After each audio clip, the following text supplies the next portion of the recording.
Average Joe's Eatery and Patio Bar is North Bay's only year-round lakefront restaurant. On the shores of beautiful Trout Lake, we have been serving delicious food and stunning views since 1999. Indulge in one of our delicious menu items or simply sit with a cocktail in hand and watch the beauty of Trout Lake before your eyes. Check us out online at averagejoes.net or visit us in person at 3501 Trout Lake Road, North Bay. Hey there, I'm Mike the Financial Advisor. When you strip it down to its core and you take away all the industry jargon, I help people solve financial concerns. So if you're concerned that you'll never save enough to retire comfortably, or that your kid is going to graduate post-secondary $40,000 in debt, or maybe even that life is going to take a really unfortunate sideways turn and somebody is going to have to open a GoFundMe page for you and your family, I can help you prevent all of those things from happening. If you want to see how, you can find me on Facebook, Instagram, and TikTok. Just do a search for Mike the Financial Advisor. You should find me. You rely on your vehicle to take you to the places that matter most to you. So bring your vehicle to the team you can rely on to keep it running at its best. Dave's Automotive Services. Whether you're getting your car or truck ready for the season with a tire change, making sure you're safe on the road with an inspection and certification, or doing your due diligence to keep your vehicle in tip-top shape with regular maintenance, Dave's Automotive Services has you covered. Expert troubleshooting, quality repairs, and time-efficient labor are the 3 stars of service you can expect when you bring your car or truck to Dave's Automotive Services at 411 Airport Road. Call 705-478-5544 and book your appointment today.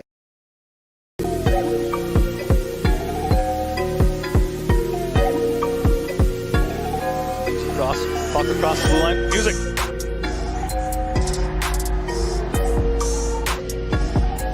Clean face off when Shields. The shot scores! They did it again. Tucker Shields ties it with 2:45 to go here in the third period. Go to his left. Walks in. Backhand shot. And Gordon kept that out. First shooter for Powassan. The shot, he scores. Great shot just over top of the pad. Smith carries it in over the blue line. Shot hit the post, and Powassan steals a victory away from the Thunderbirds as they win a shootout for the second consecutive night.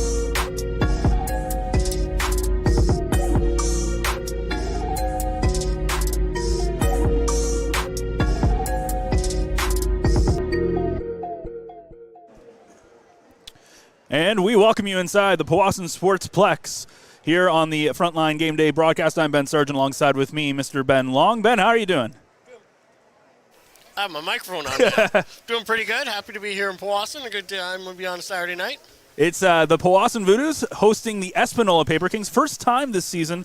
And it's a kind of an interesting game. The big storyline here is the goals for and goals against. We'll get into that in a second. But first, let's take a look at our players to watch. Players to Watch is brought to you by Mike the Financial Advisor.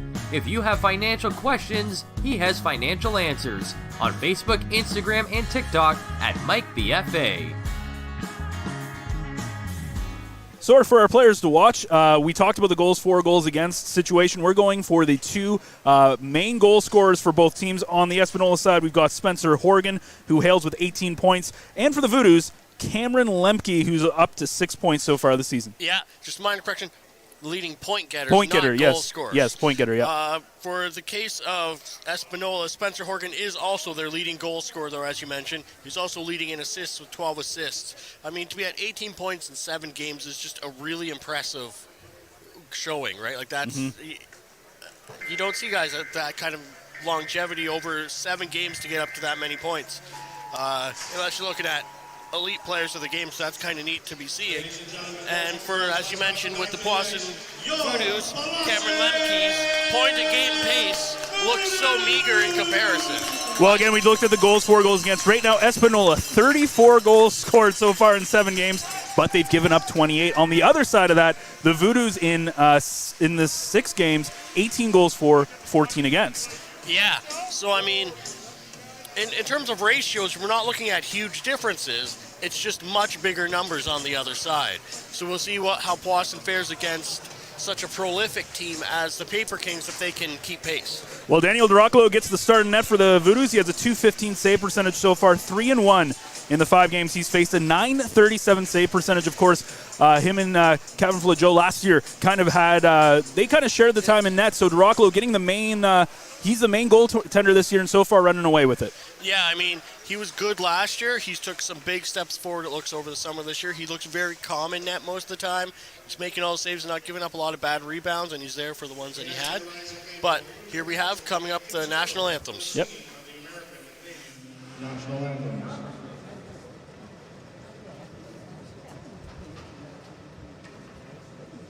Oh, can you see by the dawn's early light what so proudly we hailed at the twilight's last gleaming, whose broad stripes and bright stars through the perilous fight, oh, the ramparts we watched were so gallantly streaming, and the rockets red glare, the bombs bursting in air, gave proof through the night that a flag was still there. Oh, say does that star-spangled banner yet wave o'er the land of the free and the home of the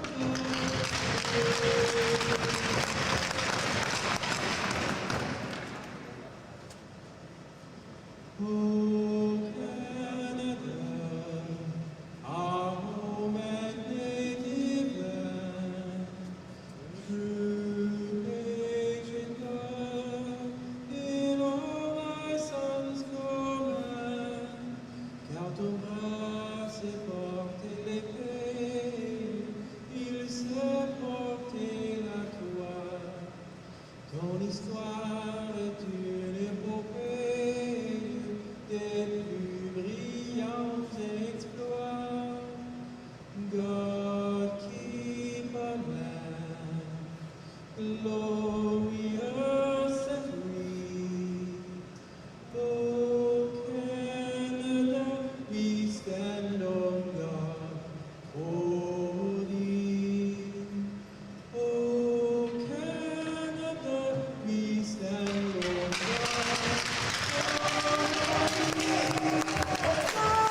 Well, it's Jake Marois in net for the Espanola PaperKings just to finish off that thought. He's 2-0 with a .490 goals against average. His partner in crime, Andrew Galton, though, is 3-2 with a .269 goals against average. So the Voodoos are getting the goaltender who has slightly worse numbers this year. Yeah, but I mean that, you know, at this early in the season, those numbers, it's hard to say they mean too much either way, Yep.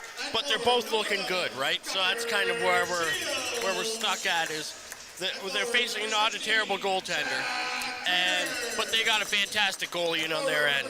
So I think they're going to be, you know, Powassan's in good hands in terms of the goaltending battle. It's that goals for that they're going to have to be worrying about tonight. Both teams coming off wins. The Voodoos coming off a 4-3 win against the Sioux Thunderbirds in a shootout. And for the PaperKings, they're coming off a 6-3 win over Timmins.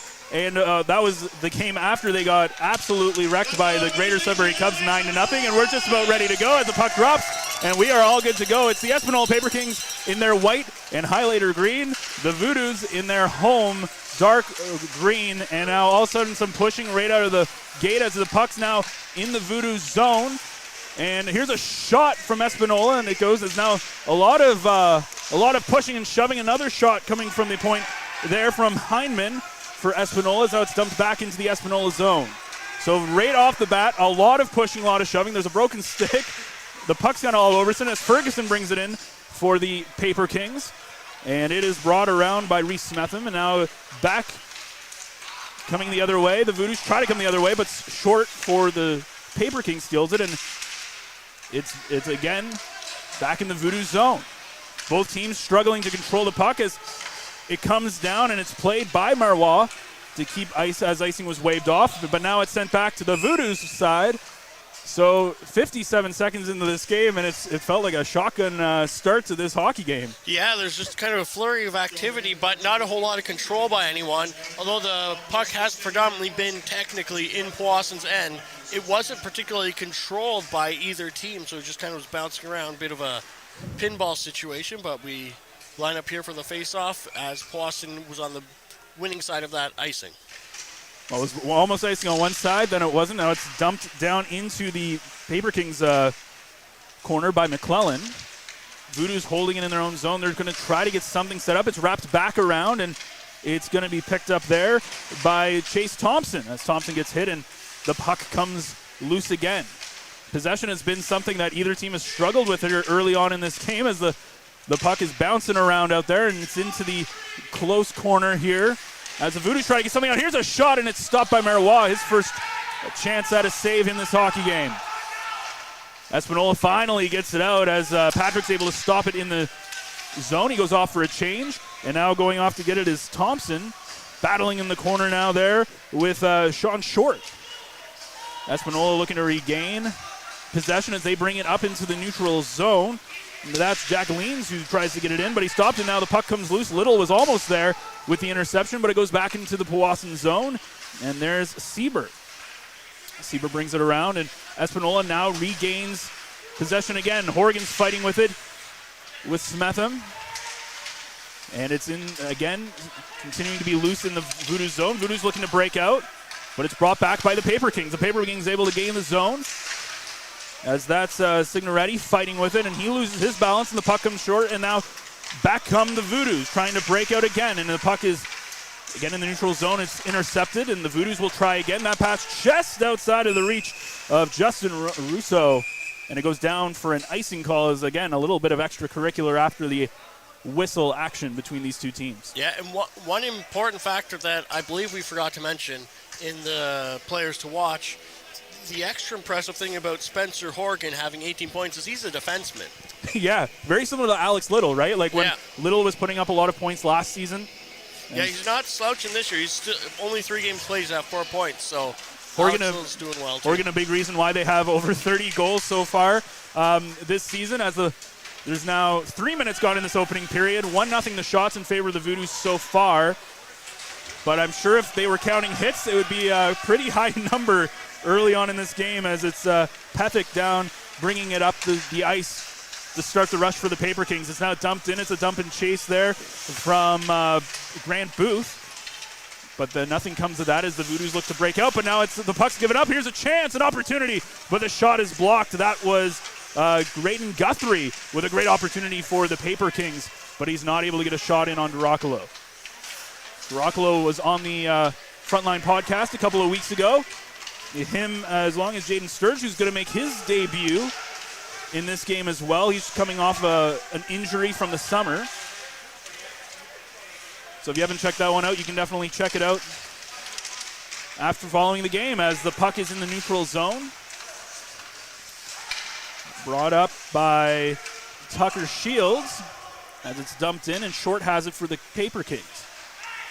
The PaperKings looking to try to get something started here as they're trying to break out. This is Sablevich trying to get it out.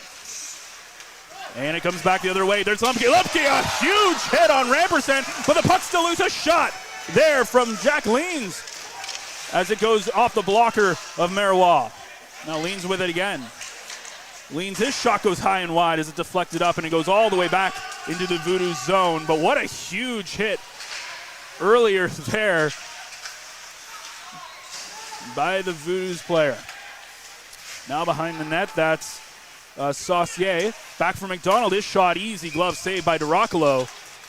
And that is the first time he's had a chance to touch the puck in this hockey game. Yeah, and as you said there, that was, Lemke was taking the puck and he was almost in a vulnerable position. And I think it was Rampart who decided to go try and step up and lay a hit, but Lemke just kind of got the puck off and just stood him up, and man. Almost knocked his helmet off. Yeah. Here's an offensive zone draw here for Espanola, which they win. The shot off the toe of Duracolo. Looked like it was going a little bit wide, as there's Owen Smetham. Wrong team. Saucier with it.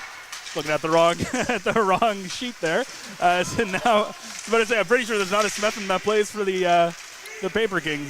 No, we have a couple of them. And now here's an opportunity as the puck's stolen. Marois comes out to play it, and then almost a perfect opportunity for Dubrow to get a chance here with Powassan. Little sends it back down, and what a season he had as that comes down, and now an icing call as Marois played it behind his net. But that was after the puck already crossed the red line for icing. A little bit of a delayed whistle there with 5 minutes gone in this opening I think period. that was a delayed Oh, offside it might have been, call. yeah. Because I didn't think it was all the way out, but I'm not sure what that whistle was about. Very interesting. Well, it was, as you said, it was taken outside the zone, and the puck drops again, and the Voodoos have it in their own zone. Sturge sends it up. That one, I believe, they're not going to say it touched the stick of Smetham. It hit, yeah. But they're going to call it not icing irregardless. Irregardless is not a word. Well, it actually is in the Webster dictionary. Is it? It makes a lot of people mad, Webster's but it's a dummy. It's in the dictionary. I don't like Webster. So it goes back into the defensive zone of the Voodoos as it's now won by Powassan, but the puck is loose in the corner. Nobody wants to get it, and finally it's picked up by the Voodoos. Their clearing attempt is not good enough, and now it'll be picked up here by Smith. Smith not able to do anything in the neutral zone, and the PaperKings come back the other way. Now fighting for it at the end boards. PaperKings looking to haven't had a lot of good chances so far for the Voodoos as it comes out to Rufa. Rufa sends it over to his defensive partner there, Pethick. And Pethick just dumps it around the other way, and there is no PaperKing there to pick it up, so the Voodoos try to get it out, but they almost fail, and now finally it comes out. But Ringerton is there to keep it from going into the PaperKings zone, and now the PaperKings again. Now here's an opportunity from Russo as it's stolen in the neutral zone. His shot right into the body of Marois. Pretty easy save there, but a great opportunity for the Voodoos and a bad turnover. Yeah, and that shot where he dropped down when his butterfly was a little high and caught him just under the cage, but had that been, a little higher, hit him in the mask, that could have been a really nice rebound for Smith to grab there. Almost would have thought he might have gone into the zone a little bit more as that shot was just as he went into the blue line. But it'll be an offensive zone draw for the Voodoos. They win it, but nobody's there to pick it up, and now McClellan has to go all the way back, and here's an opportunity for the PaperKings.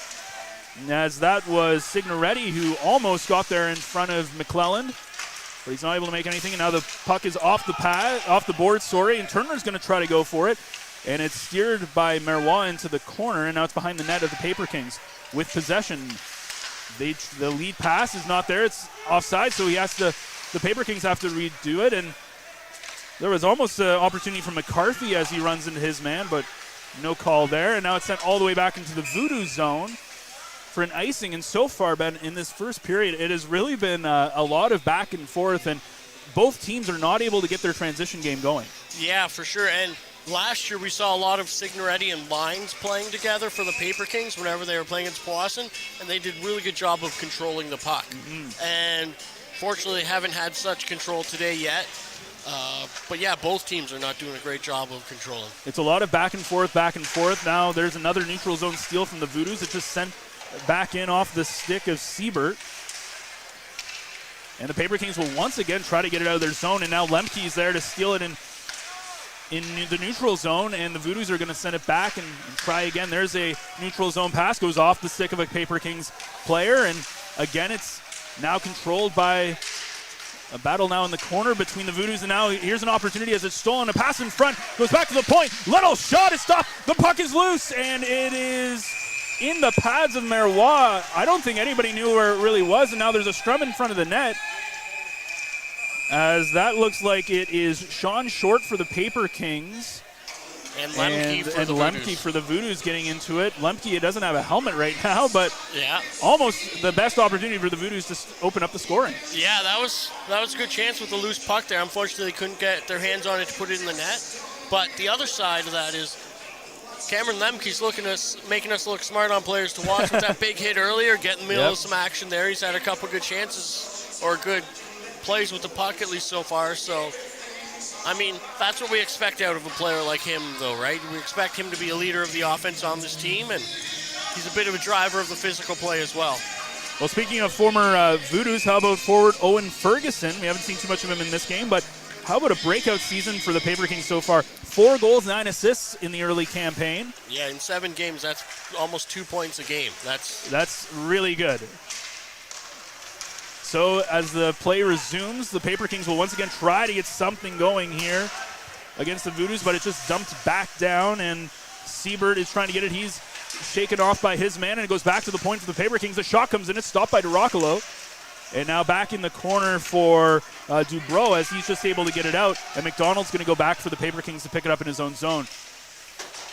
McDonald's pass up is stolen by Thompson, and now Thompson's trying to go the other way. And the chance as Alex Little joins up in the rush.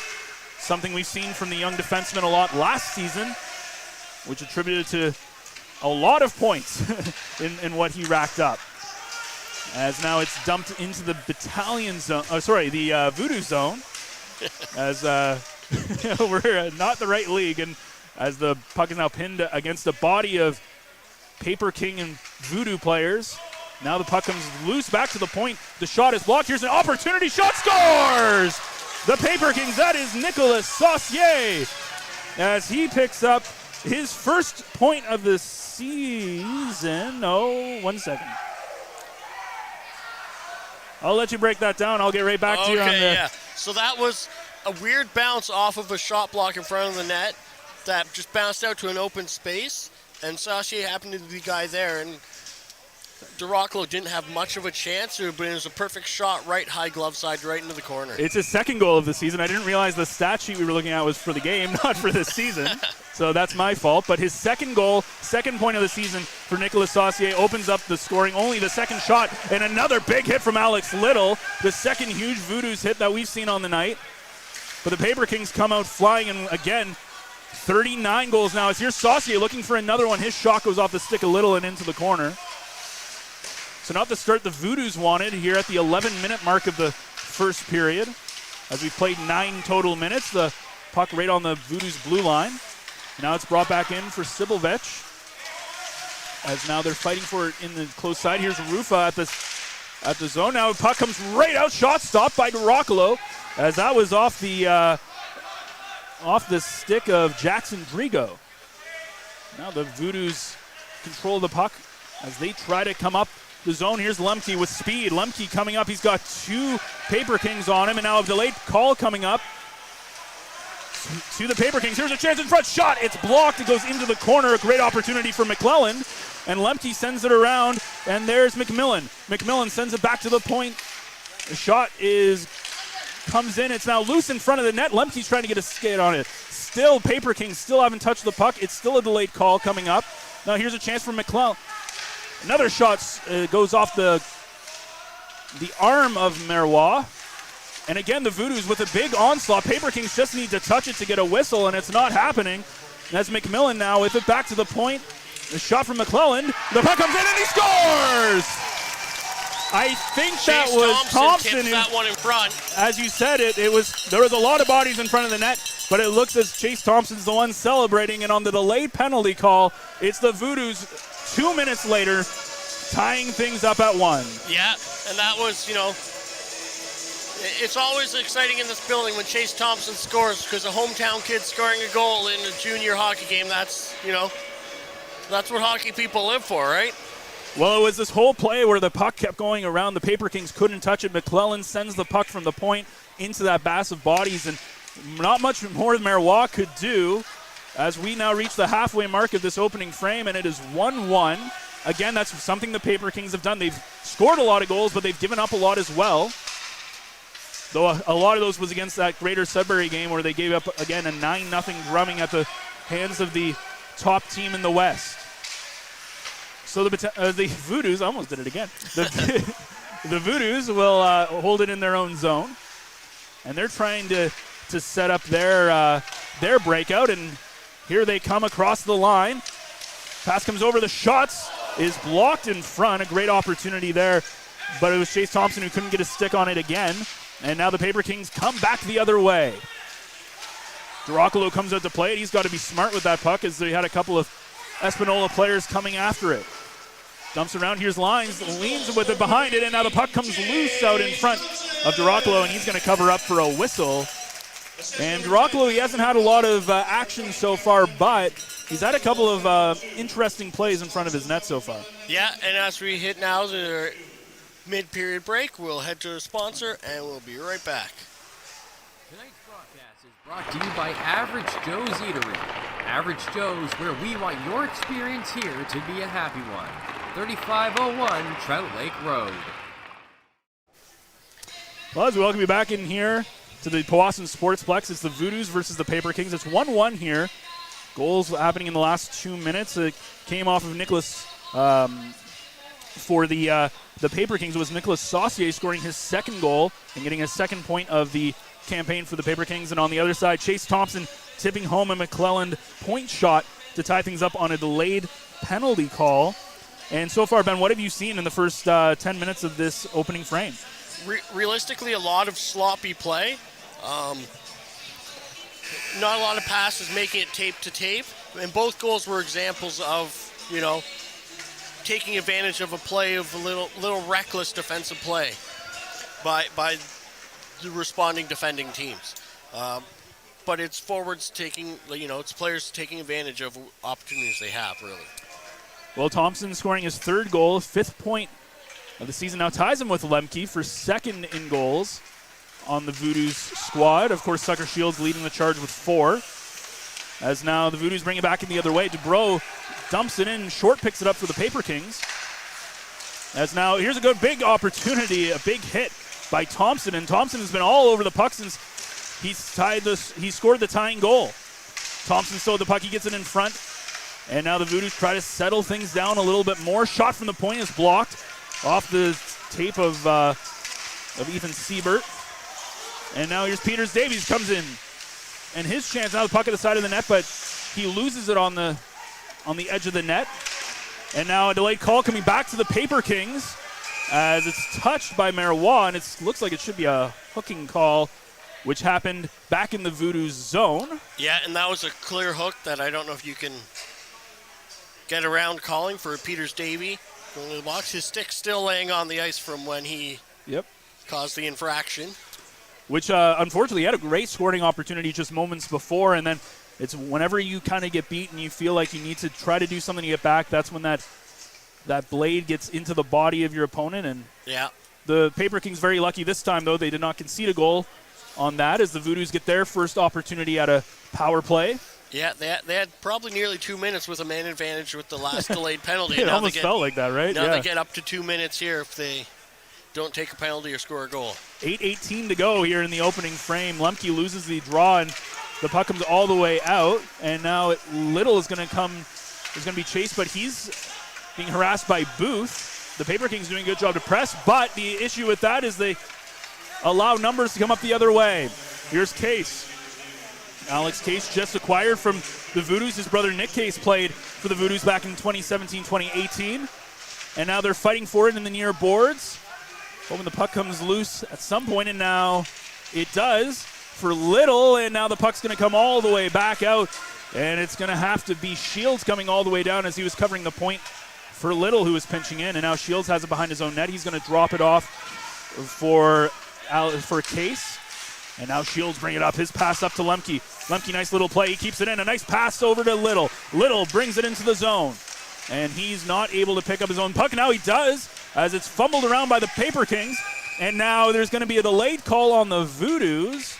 A trip, and it's going to go off. It looks like it's going to be...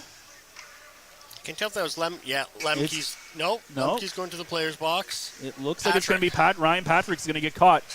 So not even a minute into the opening, into the Voodoos power play, we're going on to 4-on-4. Yeah, and I mean, those are the penalties you hate to see. It was down in the opposing end. It wasn't a chance for them to have a goal. You just got to have better control of your stick in those types of scenarios, because heading to 4-on-4, you see Horgan lining up here to take a chance. And Little started that play off in a really good way. It was a really nice sequence from the Voodoos.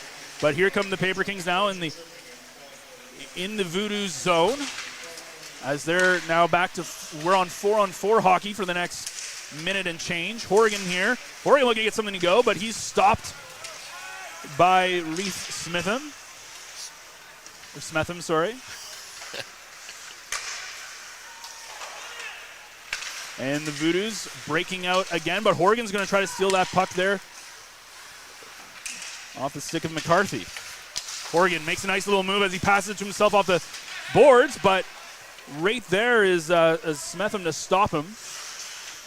And behind his own net is Ethan Siebert, who's had his opportunities with the puck in this game so far. Short having his own zone, but he's being harassed by Turner and the PaperKings trying to get something going here on this 4-on-4. Now the power play's over, so we're now on 5-on-4. Opportunity for the PaperKings. Here's Horgan at the point. Horgan, his pass over to his teammate, and now they go back and forth. Horgan has it again at the point. Horgan's wrist shot, and it's deflected wide. As there is Signoretti. Back to Horgan. Back to Ferguson, to Signoretti. They're trying to get something here. Ferguson a chance, but it goes right over his stick. And now looking for maybe a tripping call, but no, nothing coming. Signoretti shot stopped by D'Arocolo. Voodoos just looking to get it out. 20 seconds to go here in the man advantage. Horgan keeps it in for the PaperKings. Pass over. Here's a shot from the point. And that one looks like it deflects high and over. A great opportunity there for the PaperKings with 14 seconds to go off the stick of Peters Davy. Yeah, and since the Powassan Voodoos took their penalty here, we've seen the skill that's put in Horgan at the points that he's had. He's had a couple really good shots on net. There was one that was tipped wide, a couple other plays where Smetham was just on him and smothering any chances that he had. Yep. But yeah, he's looking like the dangerous player that his point totals would indicate he is. Ferguson had a really good opportunity as this pass from Signoretti almost gave him a really good chance in the high slot area. The puck, though, not able to get over his stick. He's going to take the face-off now, and he's going to win it for the PaperKings as they try to get something in the dying seconds of this penalty, but it's going to deflect and go out of play. So 8 seconds to go, 5:27 to go in this period as well. It's still 1-1. Yeah, and we're sitting with 6 shots for Powassan, 4 shots for the PaperKings. That there's been not a lot of good shots on net, and the ones that have been sort of weird bounces around. McDonald able to keep it in. The power play is now officially over for Ryan Patrick as he gets out of the box. But the PaperKings still have a chance. McDonald's shot. It goes off the stick of Case and high and wide of the net. That could have been dangerous as the puck is now in the close side. The Voodoos still trying to get the puck out, and now almost an opportunity, but Shields didn't see it. And now up come the Voodoos as the shot is stopped by Marois. Case holding it near his own blue line, now in his own zone, gets it up, and that is off the stick of the captain, Alex Little, and into the PaperKings bench for a whistle. Yeah, that, you saw a whole bunch of heads ducking in a hurry as soon as that went way high, tipped but off his stick. But yeah, that's, when it's that short order, you don't know how high that angle is, and well, these guys met once this season in preseason play at the Valley Cottage Cup in Renfrew. The PaperKings came away with an overtime win in that game, 6-5. So these teams have seen each other in some sort of iteration this season. Of course, being not in the same conference, they don't play each other too much, but they're still going to have their opportunities, and the Voodoos historically have the upper edge last season. As again, the PaperKings doing a good job of keeping the puck in the Voodoo zone. They're not really able to break out so far. As now here's McClellan. He gets his pass off the boards up to Russo. Russo, his pass over to McClellan. And now the PaperKings are able to pick it up in their own zone and wraps it around, but it's kept in by Little. Little does a good job to keep it in. Now the puck squirts by him. And it'll be a chance here in the neutral zone. Here's Booth for the PaperKings. His shot stopped by D'Arocolo. The rebound comes out, and it's picked up by the Voodoos. But they still can't clear it as Rotundo gets a good opportunity. And not too sure what happened over there, but there was somebody's glove went flying into the Voodoos bench. There was a couple of comments there from the fans here as that is on the wrong side of center ice for an icing call against the PaperKings. It'll go back into Espanola's zone. Yeah, that was a funny thing that I don't know if I've ever seen at a game where a glove fell off someone's hand in the bench onto the ice. Someone on the ice, and it was a Powassan player, shot it back towards the bench, but instead it went way high and ended up in the penalty box. Well, all I saw was a glove flying in the air. There was some sound from the crowd, and I was just, what happened? As up come the PaperKings, but not able to break out, as a great opportunity there from Signoretti, but he's not able to control it. And the Voodoos, again, they've been really pinned in their own zone so far, as the PaperKings have really been doing a good job with their press. But here come the Voodoos back the other way. Here's a chance in front, and the puck comes loose. Marois not able to cover it. Sturge getting his, again, in his first game of the season. But the puck is squirts loose to Marois, who's going to very smartly cover it up for a whistle. Yeah, the PaperKings ended up lucky there that it was just sort of slowly rolling right towards Marois, who was ready to just cover that one up, because that was a loose one bouncing in front like that always is a dangerous play. And one of the things, again, it looks like the PaperKings using a very high press, being very aggressive in the Voodoos zone, but that does leave you vulnerable in the back end, as McMillan brought that puck up and had a great chance. The face-off is won here by, well, that's kind of one of those ones that neither team really wins or loses, but it's controlled now by the Voodoos, but now it squirts out into the neutral zone, and back come the other way come the PaperKings. Here's a chance, a shot from Peter Davies, and it goes wide. What an opportunity, as he's had one heck of a game so far. He's had a penalty, and he's had a couple of good offensive chances. As McDonald plays it, he tries to play it in, but Case will pick it up for the Voodoos. And now back on the other side, it's sent all the way down. It goes off a PaperKings player, so icing is negated. And now the PaperKings are looking to try to get back their way. And now it's dumped all the way back, but this one is going to be the late offside.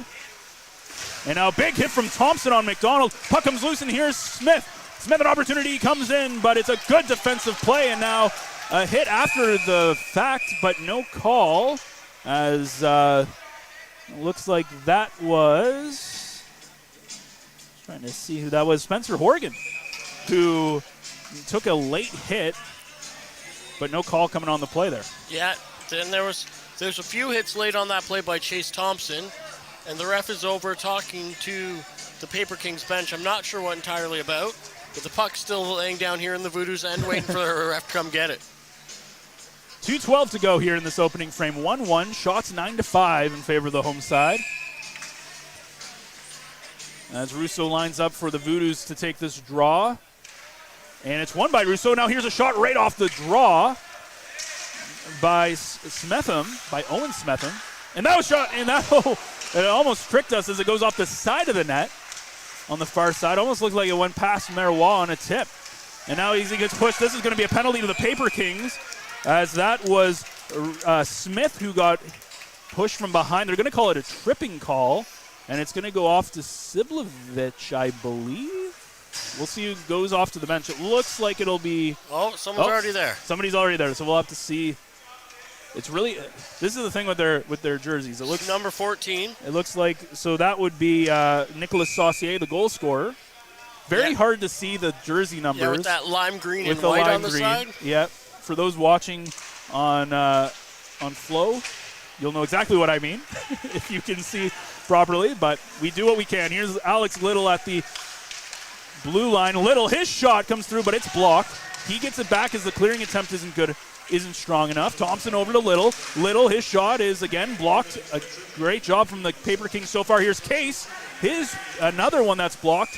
And Marois is going to jump on the loose puck for a whistle. And one thing that's interesting is they just get a guy like Alex Case, and he's getting a lot of power play time, a lot of big minutes so far for the Voodoos. Yeah, I think he's going to be an important addition for the team as we go forward through the year. He's looked great out there from what we've seen. I wasn't too aware of him previous to the season, but he's looked great so far. No points in 2 games. This is his 3rd game here, but being a defenseman, points don't come at a premium, as there's a minute 30 to go in this frame. Still about a minute 20 to go in the opening power play. That puck squirts past Little, and now they're going to try to regroup. Voodoos are basically going to play the rest of this period on the man advantage unless they score. Here's Tucker Shields, the leading goal scorer with 4 on the year for the Voodoos, coming off a really good campaign last season. But his pass into the slot area is intercepted and cleared by the PaperKings, and Case will pick it up. We're probably wanting to change that, trying to get a change. And now here's a good steal from Peter Davey. It goes all the way back to Rocklow, who's going to have to cover it up, and that's the dreaded defensive zone faceoff when you're on the power play. Yeah, faceoffs are important. The ones in the offensive end and the defensive end, they're important. 56 seconds to go in the opening frame. And it's a defensive, with the man advantage, the Voodoos will take it on the defensive zone, and it's won by Powassan, and they're going to look to break out. As they come up on a nice little play there. Here's an opportunity for Patrick. His pass doesn't find his intended target, but they keep it at the point. Here's a shot. That goes wide as that's now McMillan trying to make a play. He's had a pretty good period so far as well. Patrick sends it around to to Sturge. He sends it back towards Patrick. Now out in front. Here's an opportunity. Shot stopped by Marois. The puck is loose as Chase Thompson looking for his second of the game, and the puck is still loose and is covered up by Marois, who's had a pretty good period so far. Yeah, they blew the whistle, but I don't know if that puck ever actually was covered there. The one thing that's been impressive to me, at least for Marois, is he's really commanding his kind of zone. When the puck is loose, he's not afraid to jump on it. Yeah, he's really been making some acrobatic efforts to get on pucks. So the Voodoos with 25 seconds to go in this period. Thompson is going to win the face-off, but Shields fans on the pass, and now he's fighting with him in the corner. Sends it down. Shields gets it back. He gets knocked over. And now the pass that goes out looking for Little is just out of his reach. And with 10 seconds to go, that's pretty much going to do it in this period. But they're going to try one last push. Here's Lemke. His shot is as off of Marois as he guides it up and into the netting for a face-off. 3.4 seconds to go in this period. Yeah, the Powassan's power players look pretty good in that they're moving it around. One thing to note is Daniel DiRoccolo has made his way to the bench with 3.4 seconds left. They're playing with an open net. Well, we'll see what Peter Goulet. Hopefully there's not enough time for it to go into the empty net. That would be one heck of a play. But here's Lemke taking the offensive zone faceoff. And as you said, they line up all the way in the slot area. But the faceoff goes to the left, the wrong side of Marois. Now there's pushing and shoving after the whistle. I believe that's Case for the Voodoos. Not too sure. It looks like it's the battle of the fours as Aiden Pethick goes for the PaperKings.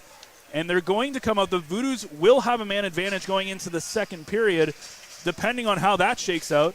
And we'll have to see what the answer to that is when we come back. But, Ben, as we go through the one period, what have you seen so far? I don't know if I can give either team particularly too much of an advantage. And shots on goal, Powassan has more shots on the net. But I don't know if that's necessarily a fair indicative indicator of how the play's been so far. But yeah, it's been a hectic play out there, a lot of, I guess.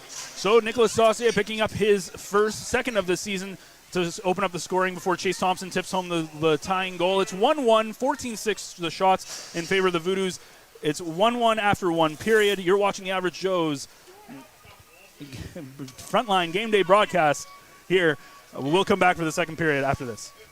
Meals are a special time for families to gather, share their day, and spend quality time together. Those dinners are made extra special when you add tropical produce found in the markets and grocery stores that carry La Huerta imports. La Huerta knows the importance of family, so they know which quality products make the best quality meals for your customers, whether it be Mexican Hass avocados, Brazilian figs, Ecuadorian red dragon fruit, or something just as exotic and special. To get your supply of the best tropical produce at competitive prices with brands buyers trust, contact La Huerta Imports at 705-752-1478.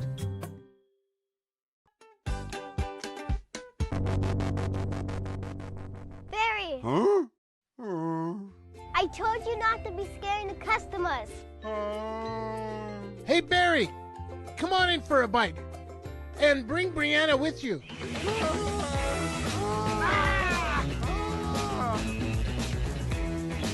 For only 2 minutes up the hill, where you're only a stranger once. Ready to embark on an electrifying adventure? Look no further than the Mitsubishi Outlander, available in gas or PHEV, the SUV that redefines excellence. Recently awarded the best midsize utility vehicle in Canada for 2023 by AJAC. This bold and sophisticated SUV delivers advanced performance, safety, and tech, plus peace of mind with its standard super all-wheel control and the best warranty in the business. With red-hot deals and plenty in stock, your award-winning drive starts with the Mitsubishi Outlander.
Average Joe's Eatery and Patio Bar is North Bay's only year-round lakefront restaurant. On the shores of beautiful Trout Lake, we have been serving delicious food and stunning views since 1999. Indulge in one of our delicious menu items or simply sit with a cocktail in hand and watch the beauty of Trout Lake before your eyes. Check us out online at averagejoes.net or visit us in person at 3501 Trout Lake Road, North Bay.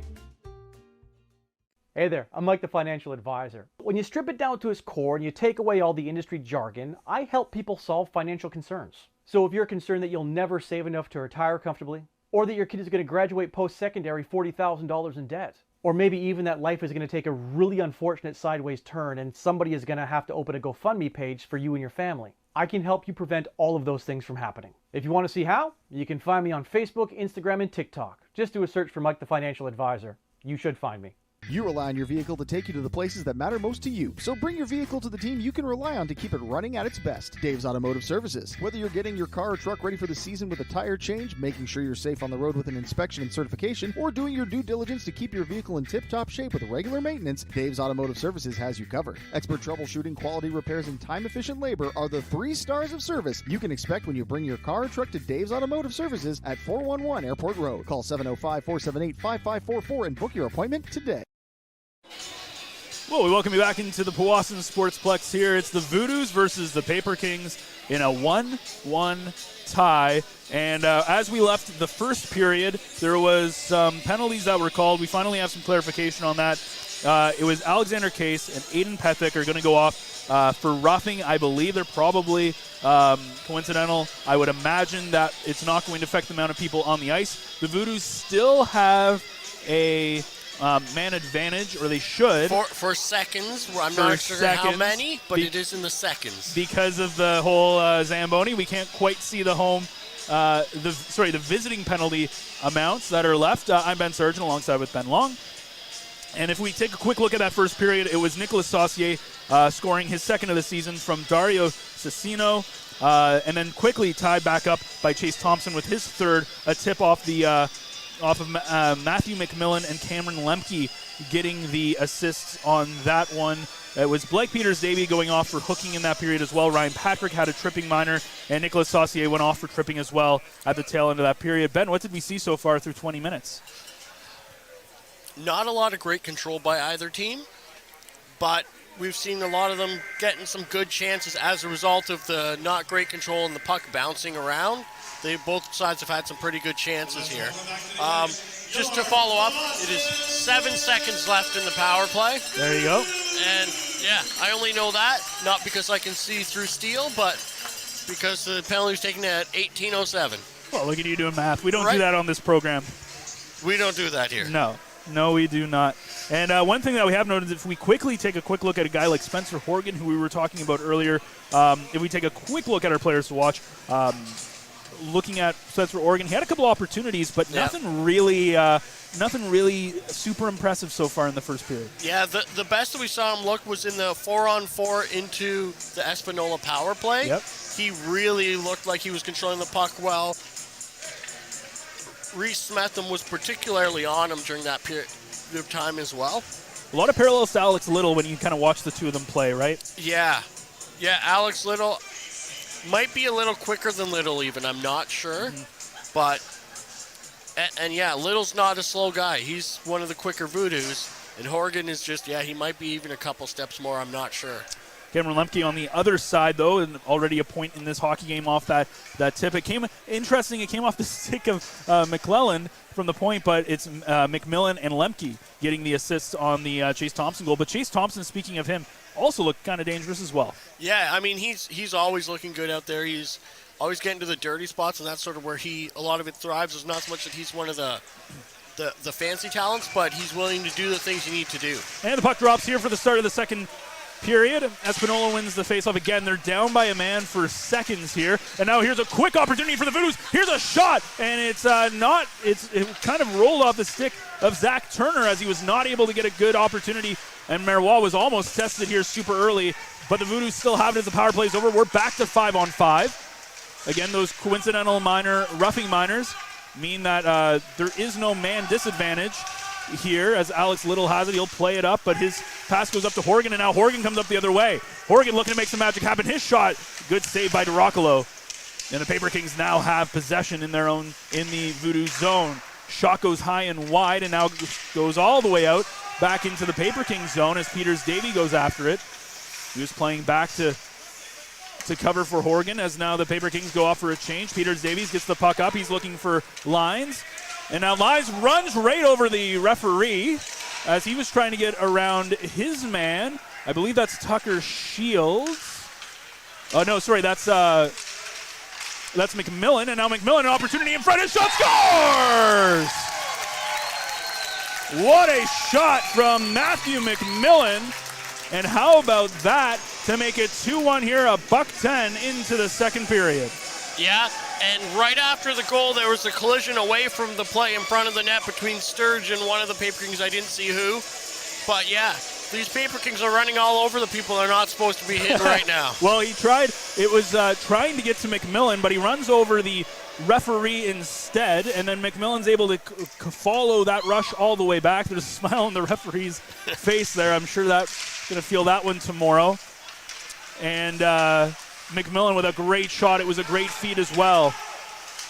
And now the Voodoos coming back as Thompson has it. He sends it around, but nobody's there to pick it up as they were playing a little bit more conservatively. Back come the PaperKings the other way. Here's a pass in front, but it's intercepted, and coming back the other way are the Voodoos.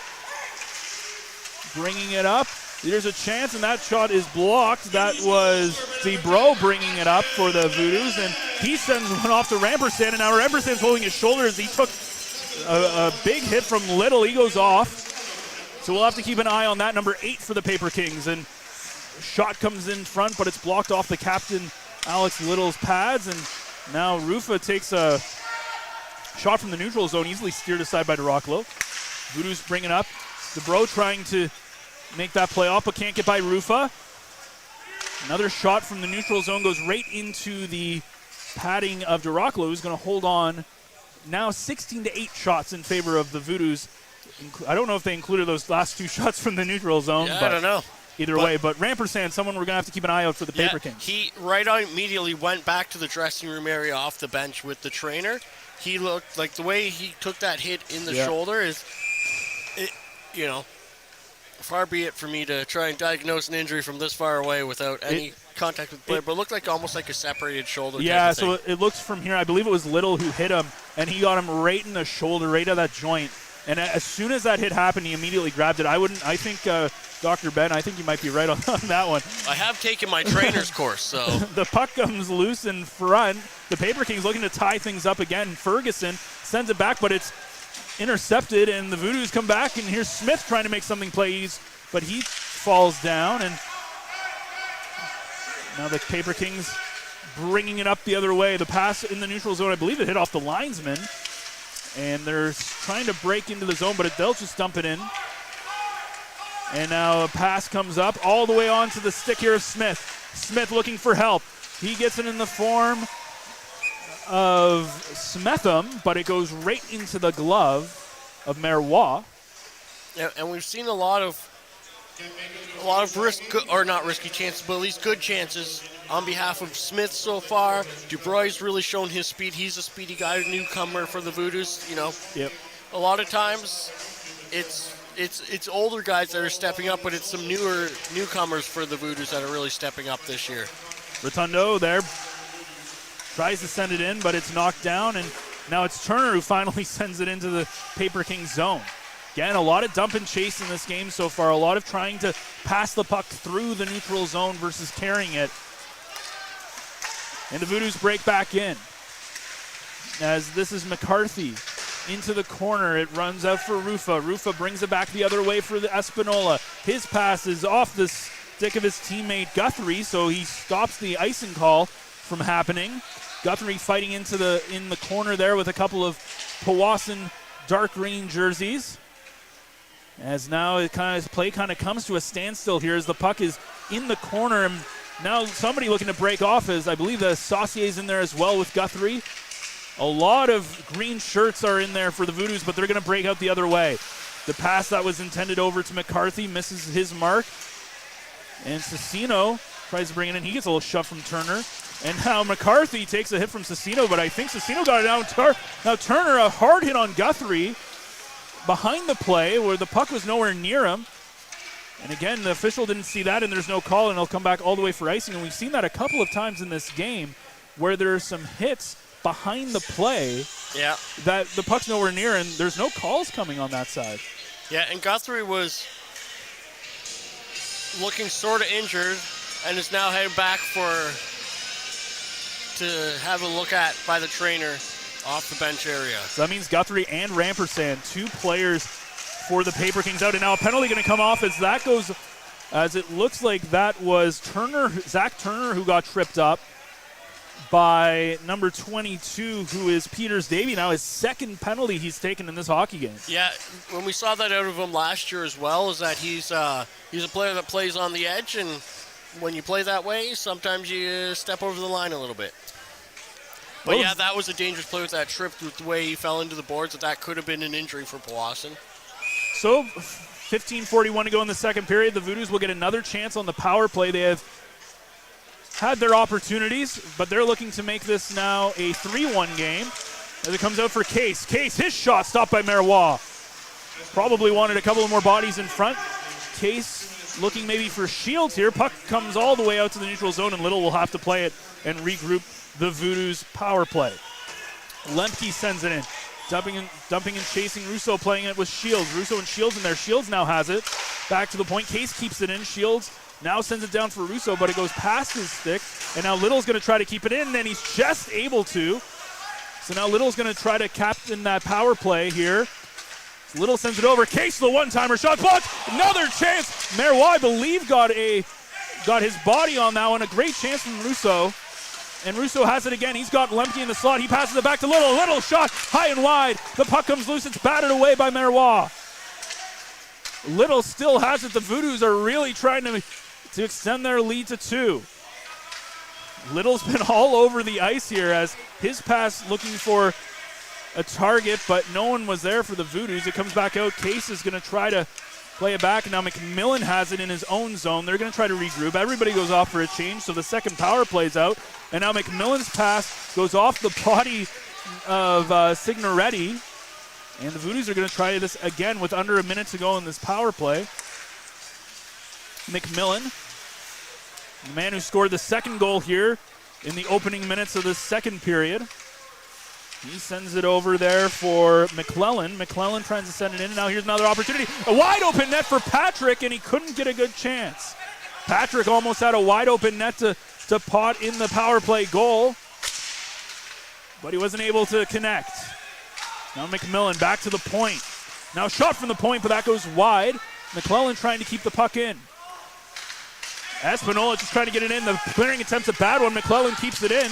The power play now over. We're back to 5-on-5. Patrick with it in the corner. Patrick sends it back to McClellan. McClellan tries to send it in front. Patrick's still with it. Espanola not able to regain possession. Now they finally do, and they're going to try to get it out. This is Ringerton who's able to get it out. Now the puck squirts down to Marois as he holds on for a whistle.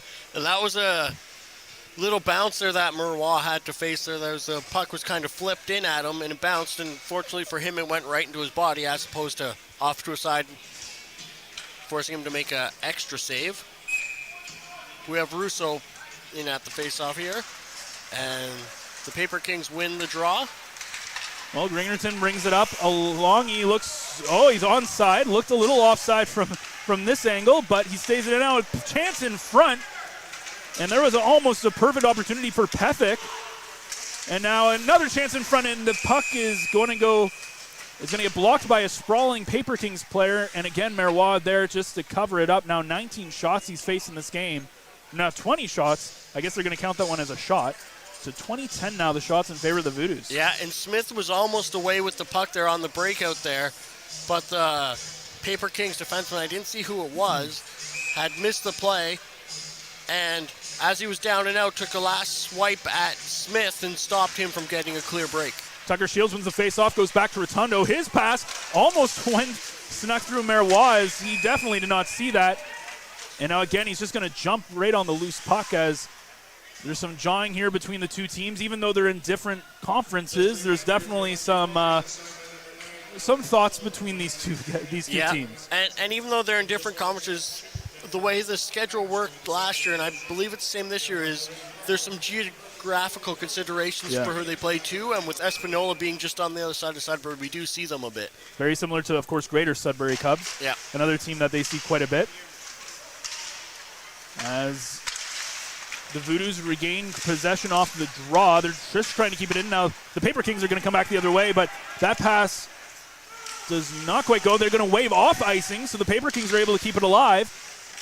And now a shot on DeRoccolo, easily saved on his far post. It's kept in by Rufa, but nobody was there to help him, so the Voodoos break back the other way. Puck in the corner, brought up here by Ferguson, bringing it the other way for Espanola. Ferguson playing it. He's being held up there by Siebert. There's Rufa with an easy shot on DeRoccolo, and DeRoccolo will hang on. 12-13 to go, 2-1 here for the Voodoos off of Matthew McMillan. Broke the game tying with his goal. I don't know where I was going with that, but he had a game-leading goal. Game-leading goal? Game-winning goal so far? Not winning. Well, we don't know yet. Either way, yeah, he made it 2-1 earlier in this period. Yes. It's the first game. So Booth loses the face-off for the PaperKings, so the Voodoos are going to try to get it out of their zone. Little trying to play it now. The puck, I believe that was shot out by Lemke, and it's going to go for icing. A lot of icing calls so far in this game, as we're roughly about the halfway mark of this game, so 50% of the way through. A bit of a better second period so far? A bit more control. Shots on goal are, again, major advantage of Powassan, but I don't know if that necessarily tells the story of the game too well. Well, we talked, one of the big stories coming into this was how many goals the PaperKings scored, but so far it's just held to the one. Shot from the point. Doesn't get all the way through. And now it looks like this might be another icing call, as it looks like that might have been one of those ones where it kind of goes off of a PaperKings player. But yeah, I wasn't sure. It looked like it bounced around there a little bit, so I wasn't sure what they were going to call. But either way, that was Reese Smetham. Of course, him and brother Owen getting to play together. That's got to be something pretty special, right? Yeah, that's not every year you get to play with a sibling unless you're, the Sedin twins or something. Mm-hmm. Reese with a great year last year. Owen, a newcomer this year. And up comes Lemke looking to tie Tucker Shields in goals. As he, of course, we said he leads the team in points, but Shields with one more goal. Lemke with 3 on the season. Shields with 4. If Shields doesn't score here, I apologize. Apparently he can't score when I'm in Powassan. And now there's a Lemke runs into, I think that might be Rampersad, as he's now back on the ice. Now Rampersad goes after Little. So Little pushing and shoving, but Little at the end of the day has the puck in the slot, and his shot goes high and wide. Rampersad a little feisty here, coming back after holding his shoulder and going to the locker room as he got barreled over. And now a lot of slashing going on between these two teams. As Signoretti and DeBro were slashing each other. Espanola with the puck in the neutral zone. The pass that comes up is not a good one, and it's brought back the other way by the Voodoos. Here's Patrick. His pass in front for Shields, but that was DuBrow. Either way, the shot goes wide, and DuBrow back with it, and now he is tripped up. No penalty on the call, as he's shaking his head, asking where the call was there by either of the referees. As Lyons playing down with Sturge in the Voodoo zone. Puck comes loose. Here's Rufa. Rufa shot. It's blocked. And back come the Voodoos. As here's a great opportunity from the Voodoos. A lot of big pressure here from Smith. And now there's going to be a penalty, I believe, on Smith for hooking, as he had his stick in the body of Short. So it looks like he's going to go off for 2 minutes or less. Yeah, and he's arguing his case that Short was interfering with him, but it was a foot race for the puck, and in trying to get by him, he hooked him with the stick pretty good, and I think the ref made, unfortunately for the Voodoos, the right call there. And Dubraw, he fell down. He was probably, it looked a little weak. I wasn't sure if it was his own team or his own feet or the PaperKings there, but he felt it should have been a call. Yeah, and his glove came off. It's been a rough last couple of minutes And now the PaperKings have a great chance to try to tie it out as the Voodoos win the faceoff and they're able to dump it out. Unfortunately, that puck a little bit too hot to give Tucker Shields a breakaway. But the PaperKings are going to try to set up their power play here. Peter Davey sends it in. Peter Davey with the puck behind the Voodoos, and that his puck in front. Shot stopped by Dorocolo. That was off the stick, it looks like, of Horgan. Again, really hard to see these numbers on the side as Signoretti comes in. His shot right into the glove of Dorocolo, and a big save there with $1:24 to go in the penalty. Yeah, Signoretti is the guy that comes with some high-end offensive power. Yeah. And Dorocolo, stick out the glove. Nice, easy save on him. Signoretti, 4 goals, 8 assists, 12 points in the campaign so far. Yeah. Ferguson will take the faceoff against Ryan Patrick. Patrick wins it, and it's going to be sent all the way down the ice. And Marois going to have to play that on his end. Horgan picks it up in the PaperKings zone. And back come the PaperKings. Ferguson. He's got Peter Davey and Seblovich with him. But they're not able to break the zone. But Voodoo's not able to clear Seblovich with it in the corner. He's looking back. Ferguson has it. He's trying to get his pass across the ice, but it deflects off a Voodoo's stick and goes back to the point. Now here's a chance. Ferguson. His pass, a great defensive play there from Zach Turner, he's had his names called a couple of times in this game as he's made a couple of great defensive plays from the Voodoos forward. Up comes Signoretti with speed. Signoretti, a burst of speed. His shot goes high and up over the blocker shoulder of Dorocolo and bounces all the way out of the zone. 30 seconds now to go in the penalty to Smith, the hooking call. Seblovich brings it in. Seblovich, his shot right into the body of Dorocolo, and not going to make a much easier save than that one there as Daniel Dorocolo now facing 13 shots and has only given up the 1 goal. Yeah, and he's been a little on the lucky side with the fact that a bunch of the shots have been over the net, just wide of the net, but were otherwise good shots, and he was there for them, didn't end up being on net. Hasn't had as much loose pucks in front of his net as Marois, his counterpart, who's faced 21 shots so far. 8:19 to go here in the second period. 10 seconds left in the Smith penalty. So the PaperKings look like they're going to come up short here, and here's a chance shorthanded for Cameron Lemke. Lemke tries to get around his man, but he can't. And now he goes into the corner. Lemke fighting with a couple of PaperKings, as it looks like Shields was in there as well. And a big hit from Smith off on Cecino right out of the box. Here's Shields. He's got a couple guys with him. Smith trying to make something happen as he's been in the penalty box for the last 2 minutes, and now almost ran into Thompson, but he gets around it. Now Smith, a really good shift here as he plays with Thompson, gets into the corner. PaperKings looking to just get it out and maybe get some of the momentum on their side as Grant Booth gets it out and sent all the way down, but this is going to be an icing call against the PaperKings, and that should take us to our mid-period break. We'll see if they call that, but it theoretically should be. I think. Oh, no, it's icing, so they won't call it. Oh, that's right. Yeah. There you go. So that's a good call there. Yeah. 7:29 to go here. I was just thinking we're off the power play, so the next whistle is going to be our... I didn't want to forget it. Not like last time. Yeah. And it's weird now with the OHL because they have 2 breaks, so it's getting confusing, man. Rotundo. It's not a simple world we live in anymore. It's not a simple world, no. PaperKings have it down, and it's stolen well by McMillan. McMillan still controlling the puck. He's battling there with McDonald, who's the captain of the PaperKings. McMillan sends it out in front. Puck's still in there. McMillan is really doing a good job keeping the puck in the Espanola zone, not letting them get anything here. And now they're both teams fighting the puck. It comes loose, and McMillan almost broke away with that. It looks like that is Smetham. Sends it out in front. McMillan with it. His shot goes off a PaperKings player and back into the corner. Smetham tries to send it around, but McMillan went off for a well-deserved change. And coming fresh off the bench was McCarthy, who had a good chance. McCarthy, another guy looking to make his mark with the Voodoos, and that goes off, I believe, of the glove of Marois and out of play. And now, finally, we go off to our mid-period break. You're watching the Average Joe's Frontline Game Day broadcast. Tonight's broadcast is brought to you by Average Joe's Eatery. Average Joe's, where we want your experience here to be a happy one. 3501 Trout Lake Road. So early on in this period was Matthew McMillan with a great snipe one-timer to give the Voodoos a 2-1 lead. It's so 2-1 here with about 6 minutes to go in the second period. Ben, how are we feeling as we get into the second half of this hockey game? You know, I think the big story of this game is goaltending.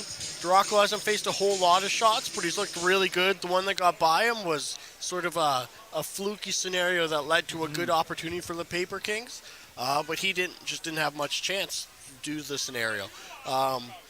And his rebound controls look fantastic, as it has so far all this year. Marwaz looked pretty good. His rebound control has been a little less, but he's been really athletic in covering up those rebounds as well. So, you know, both goalies are sitting at one goal less, or taking more than 10 shots to get to a goal. Special teams has been a struggle for both these teams as they've had a couple of opportunities, but haven't really been able to convert either, but they've had their chances.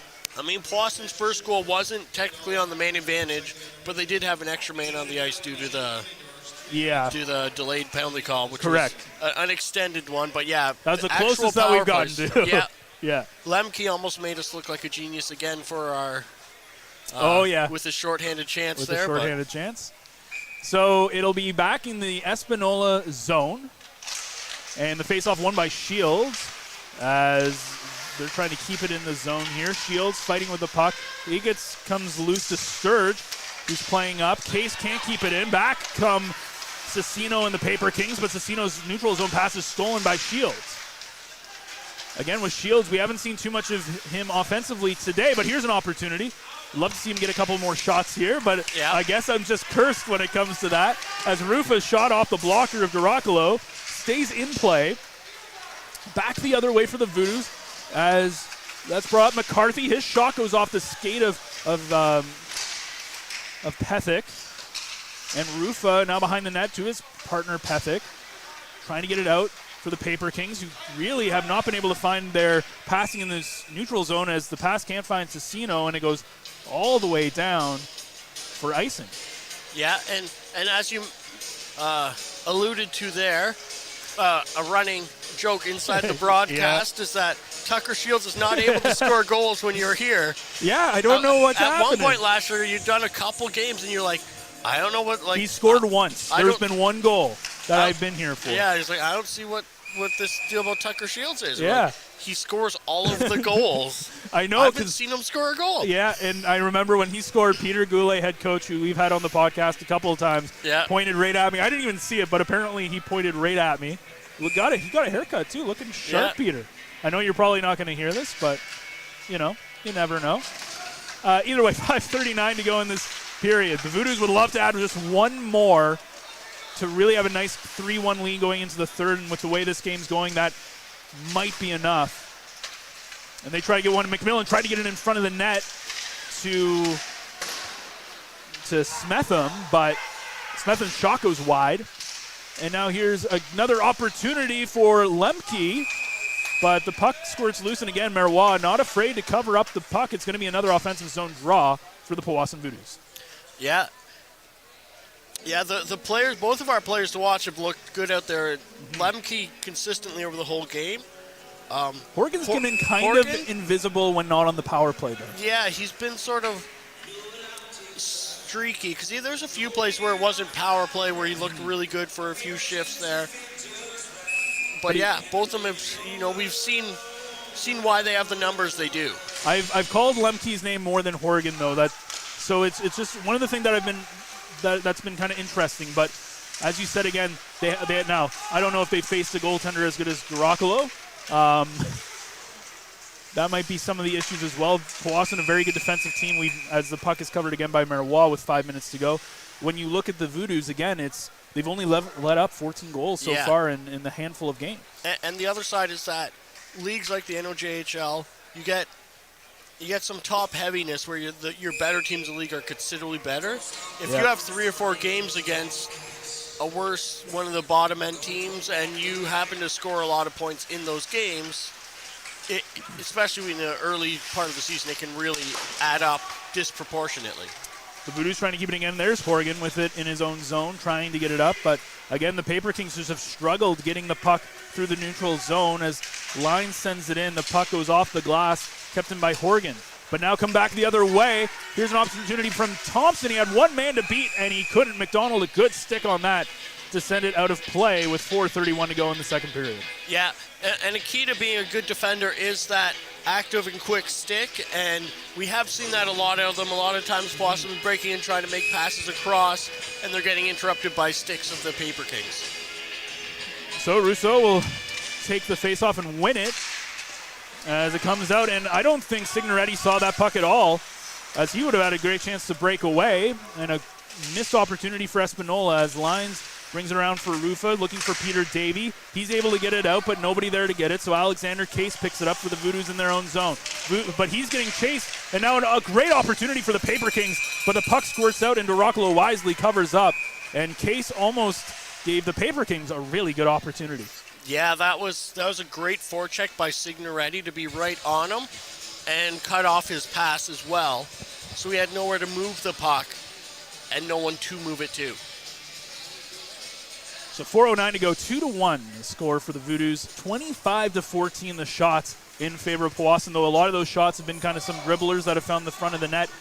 So it's a little bit different. Now they're going to go for a very late line change as Tucker Shields comes out to take the face-off for the Voodoos. He's going to go up against Lines in a defensive zone draw.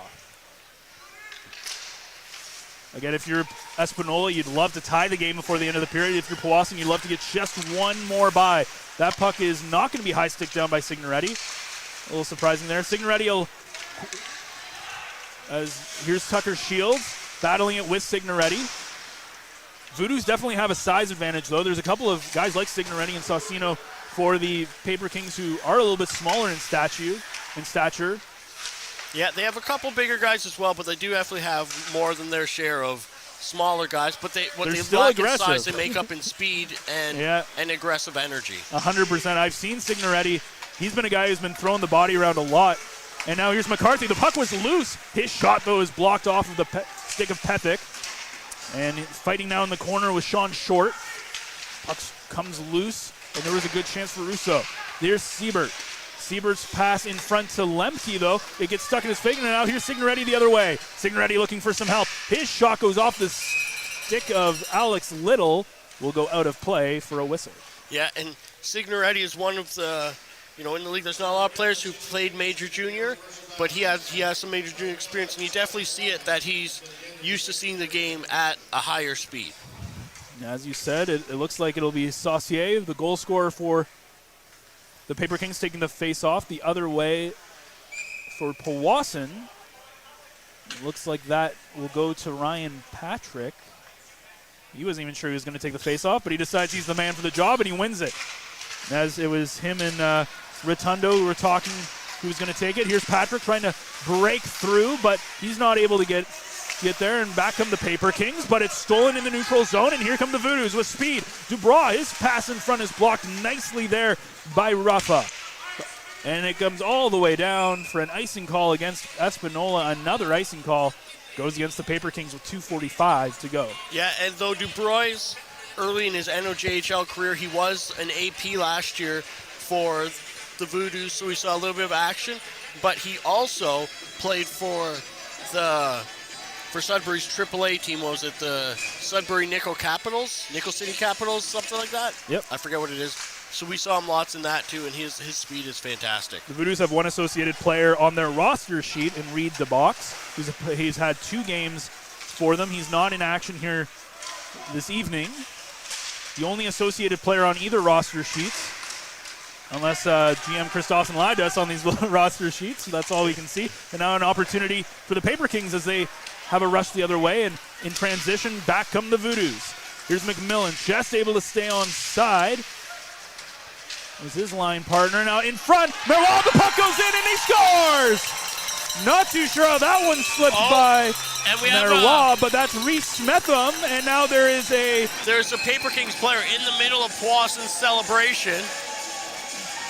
And McMillan is kind of celebrating in front, and now a big, now kind of a slash, or I would almost say a spear from Rampersand. Yeah. And there was a lot to unpack there. First of all, let's start with the goal. Yeah. It was right off the stick of Reese Smetham. Somehow found it underneath the body of Marois. I don't think Marois realized it went by him. He was wondering how it went in. Yeah, it was kind of a little bit of a messy goal. And then right as soon as the play was over, Smetham had a few pushes back and forth with, I don't even remember, couldn't see what player it was. And it looks like there's a penalty going at least to the Voodoos guy making the way to the dressing room. So that looks like that's McMillan. Yeah, it looks that way. So, but then there was a bunch of guys kind of came in to celebrate the goal, but there was also the PaperKings play in the middle, and then a couple other PaperKings guys tried to come in to defend their own guy being swarmed by 5 Voodoos players, and it got messy. And I wonder if Rampersand's going to get anything there, because again, he is. I think he's on the ice right now, actually, unless that's 18. I believe that's 18. Sorry. So right now, as soon as we know what's going on with that, we'll let you know. But as you said, McMillan, who kind of had this had a celebration in front and almost mocking the Espanola player in a way. He's sent to the dressing room. That might have been unsportsmanlike misconduct. Maybe, and now the puck comes all the way down. It's picked up by Marois. Now there's a big scrum behind the net as a couple of Voodoo and PaperKings player fell down after the way, and now there's a scrum in front. I know that is Captain Liam McDonald for the PaperKings. I can't see who the Voodoo player in there is. But yeah, the Voodoo player was one who had not touched the puck. McCarthy took a bit of a high hit from, I think it was from McDonald. So and it looks like Captain McDonald, I think he's going off to the box. I just did not see who. I think it was 18 who would be Chase Thompson. I think. That would not be unheard of, Thompson being in the middle of a scrum like that. No, but McDonald's now being sent to the dressing room. So there's exactly 2 minutes to go. There's 2 minutes on the board currently for the Voodoos. So it looks like the Voodoos are going to have a power play. Again, McDonald is sent off the ice. We saw McMillan leave earlier. We're waiting to see for the website to update so we get some answers for the penalties. Yeah, the last penalty is still Wraith Smith. So this might be a third period situation where we're able to update it like the last one. And, man, you would expect this out of Sudbury, but you would not expect this necessarily out of Espanola versus Powassan. Yeah, I don't know. They still see each other enough times. And, you know, they're both teams they're fighting for every point that they can get because they're not the powerhouse teams in the league. Yeah. So Voodoos are second right now to Hearst. And there's a shot now. A bunch of bodies down. And I believe for the Voodoos, that's Justin Russo. They're calling no goal there. Oh, and Russo was. So Russo he got in with Marois. There was a bumper with Marois, and as he was down, one of the players from. I think it was Rampersand again. Was pulling on Espanola. him, and then someone else later came in and gave him a good jab after he's already pulled off. So I'm not sure what we're going to see. Well, these refs are making their money tonight. As I remember doing a couple of Espanola games last year, and I don't remember this scrappiness between them, but either way, it's getting kind of worse, and we still have 22 minutes to play. $1:50 left in this, and another period to go. 3-1 right now, the Voodoos. They got their crucial third period goal. No penalties coming out of that. The Voodoos are still on the man advantage. Tucker Shields is going to take I think. Now, the referee's over there talking to the Espanola bench with the linesman. And there is a player in the box. That would be from the previous? From the captain from McDonald going off. I don't think McDonald's in the box. We can't really see who the player is serving the penalty because we're on the opposite side unlike the Gardens, we're on the opposite side of the penalty box. But now we're ready to get underway. As Shields wins the face-off, Voodoos have control. Case sends it down into the corner.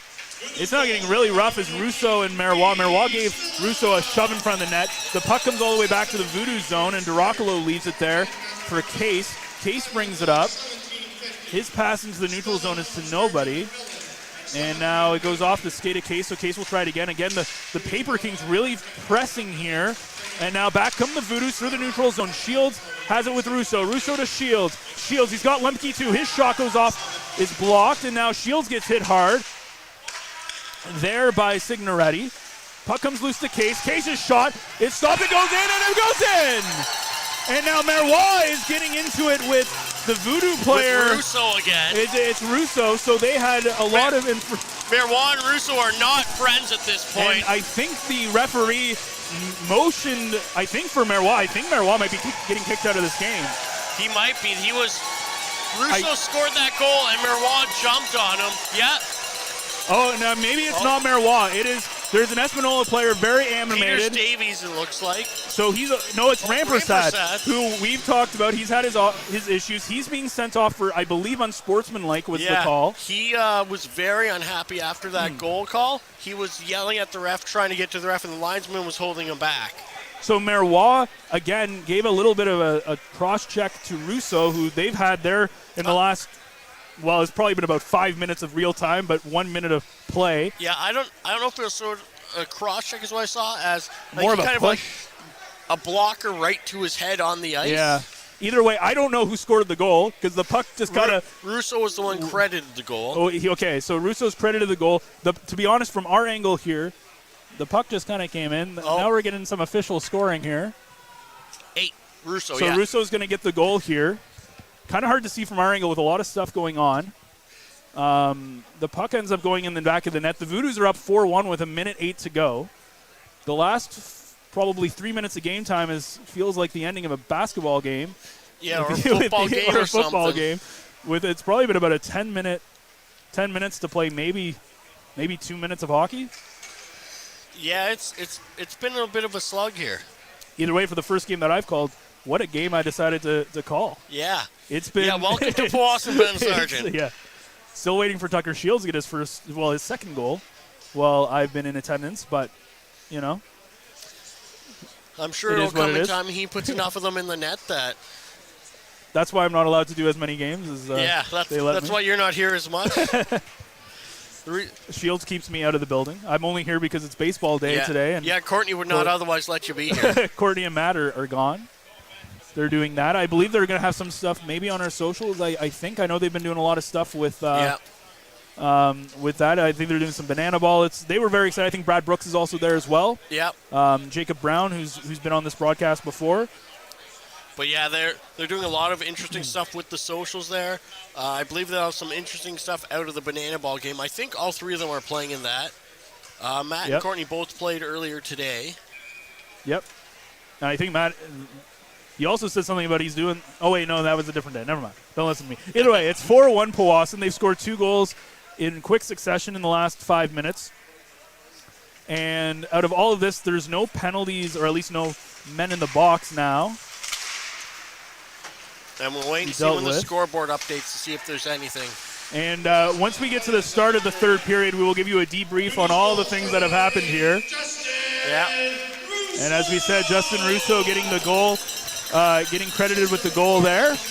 Yeah, and Chase Thompson went to the net as players are instructed to do. Didn't do anything too much, but Short did not appreciate him being there. Oh man, this is going to be a fun. The next period's either going to be extremely, like nobody's going to do anything, or it's going to be very rough. I'm going to guess the second. It'll be interesting. The message might be, hey guys, let's try to not do anything too stupid, but. We'll see Pethick trying for a late push here from Espanola. Less than a minute to go, 45 seconds. Yeah, and he's on Case, and he's trying to goad him into something or other. I mean, fights are pretty much non-existent in this league, but it feels like if there's any game for that to happen, it's here. Yeah. As here's Little, a shot stopped by Marois. Now the puck comes loose. Little right there. The puck is not in the net. As if the Voodoos are celebrating, at least one Voodoo player, I think that was... Little was celebrating, and it looked like he was the one that would have had the goal. And it looks like Dubois was also had his hands in the air, but the ref immediately says no goal. So 26 seconds to go. Puck came loose, though. Little had a great opportunity as Marois got his skate on the puck initially and left a huge rebound with a wide-open cage. Yeah, and it looked like Little might have, I don't know. It's hard to speculate on what may or may not have happened outside of the ref's view. Face-off won by the Voodoos with 20 seconds to go. They're trying to make this a 5-1 game going into it as there's kind of an animated falling to the ice of Zach Turner as he almost somersaulted there. Not something you see too often. But back come the PaperKings. They've got 10 seconds to make something happen here in the Voodoo zone. Here's Short. Short, his shot goes off the body of Turner and out of play. 6 seconds to go, and it's going to be an offensive zone face-off for the PaperKings. Yeah, it looked like that hit him in a hand, which is a bit of a weird for that to make a bounce like that off of a glove, but... Zach Turner, 3 assists on the year, 0 goals. And a late line change here as McCarthy goes off the ice in favor of Owen Smetham. Face-off here at the dying seconds of the second period. Face-off won by the Voodoos. Case sends it all the way out, and that will do it for a very animated second period that saw the Voodoos find the back of the net 3 times, including 2 at the very end. It is 4-1 Voodoos, 29-14 the shots in favor of the Voodoos. And if you had to sum up this period in like a handful of sentences, what would you say? This one was a rough one out there, and Powassan definitely took advantage of the chances they had. Well, we're going to take a break. When we come back, we're going to try to debrief before the start of the third period everything that's happened with all the penalties and everything like that. We did see McMillan get sent off at the end of the game. Rampersad got sent off at the end of the period. So we'll see what comes up with that if we have any answers. You are watching the Average Joe's Frontline Game Day broadcast. Why is Northern Honda servicing more cars of all makes and models? Let's count the ways. 1. Our state-of-the-art facility has award-winning technicians. 2. Northern Honda has the lowest tire price guarantee, no matter what you drive. 3. The lowest synthetic oil change guarantee, and every 5th oil change is free for all makes and models. Plus, new Honda buyers get brake pads for life. See the service difference at Northern Honda, 1250 Seymour beside Home Depot. Community engagement is one of our core focuses at McDonald's.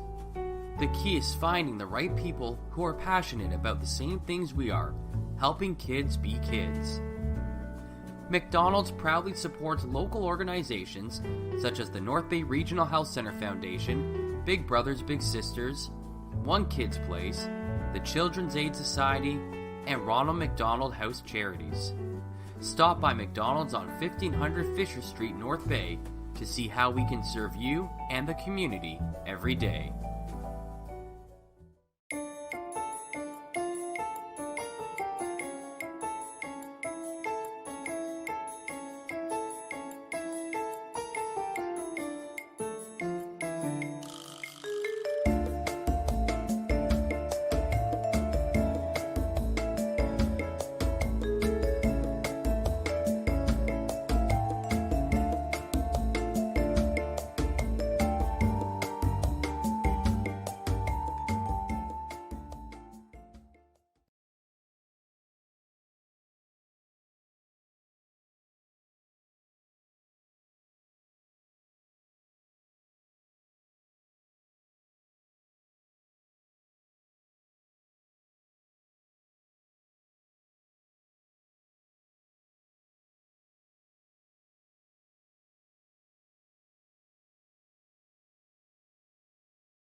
Average Joe's Eatery and Patio Bar is North Bay's only year-round lakefront restaurant. On the shores of beautiful Trout Lake, we have been serving delicious food and stunning views since 1999. Indulge in one of our delicious menu items or simply sit with a cocktail in hand and watch the beauty of Trout Lake before your eyes. Check us out online at averagejoes.net or visit us in person at 3501 Trout Lake Road, North Bay.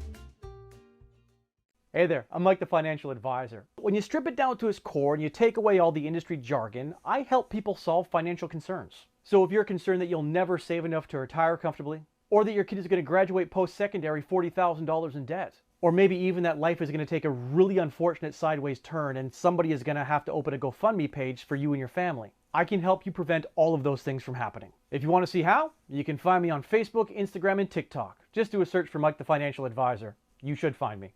You rely on your vehicle to take you to the places that matter most to you. So bring your vehicle to the team you can rely on to keep it running at its best. Dave's Automotive Services. Whether you're getting your car or truck ready for the season with a tire change, making sure you're safe on the road with an inspection and certification, or doing your due diligence to keep your vehicle in tip-top shape with regular maintenance, Dave's Automotive Services has you covered. Expert troubleshooting, quality repairs, and time-efficient labor are the 3 stars of service you can expect when you bring your car or truck to Dave's Automotive Services at 411 Airport Road. Call 705-478-5544 and book your appointment today. Players to Watch is brought to you by Mike the Financial Advisor. If you have financial questions, he has financial answers. On Facebook, Instagram, and TikTok at Mike the FA. Well, welcome back inside the Powassan Sportsplex for the start of the third period. Let's take a look quickly at our players to watch. We had for Espanola, Spencer Horgan, who did not find the score sheet so far.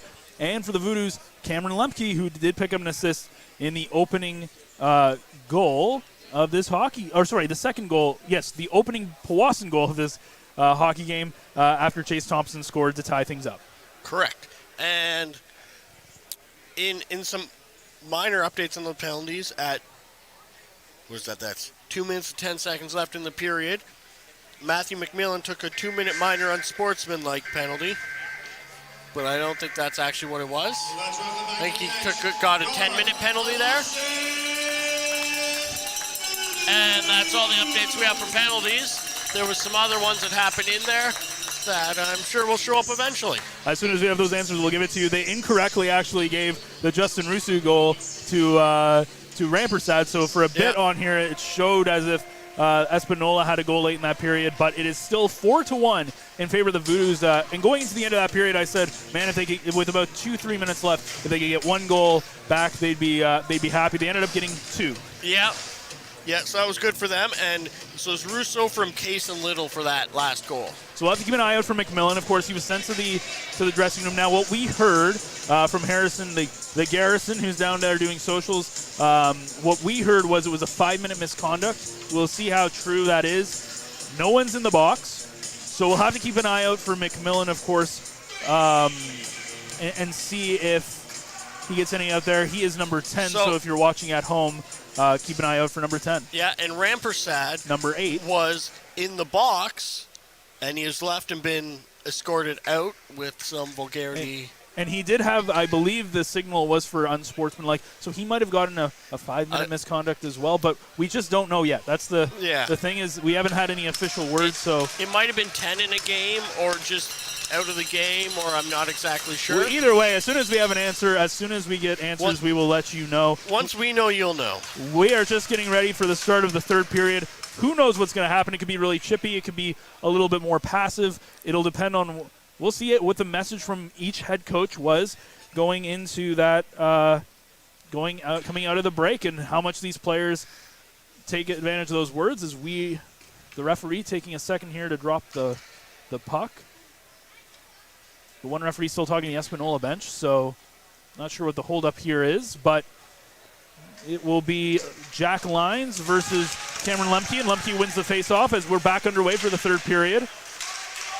The puck comes down into the Voodoos zone. The PaperKings come out here with a burst of speed and fighting for it down nicely behind the zone. I believe that's Signoretti. Yep, as he loses the puck, though, and the Voodoos try to bring it out the other way. Lemke leaves it there for Siebert, who takes a hard hit but keeps the puck in, and now Ryan Patrick will dump it into the PaperKings zone, and the PaperKings will try to break out again. Long pass to Peters Davey, another one who was part of that, the ending penalties and stuff. He was sent off at the end of the period. He's back on the ice.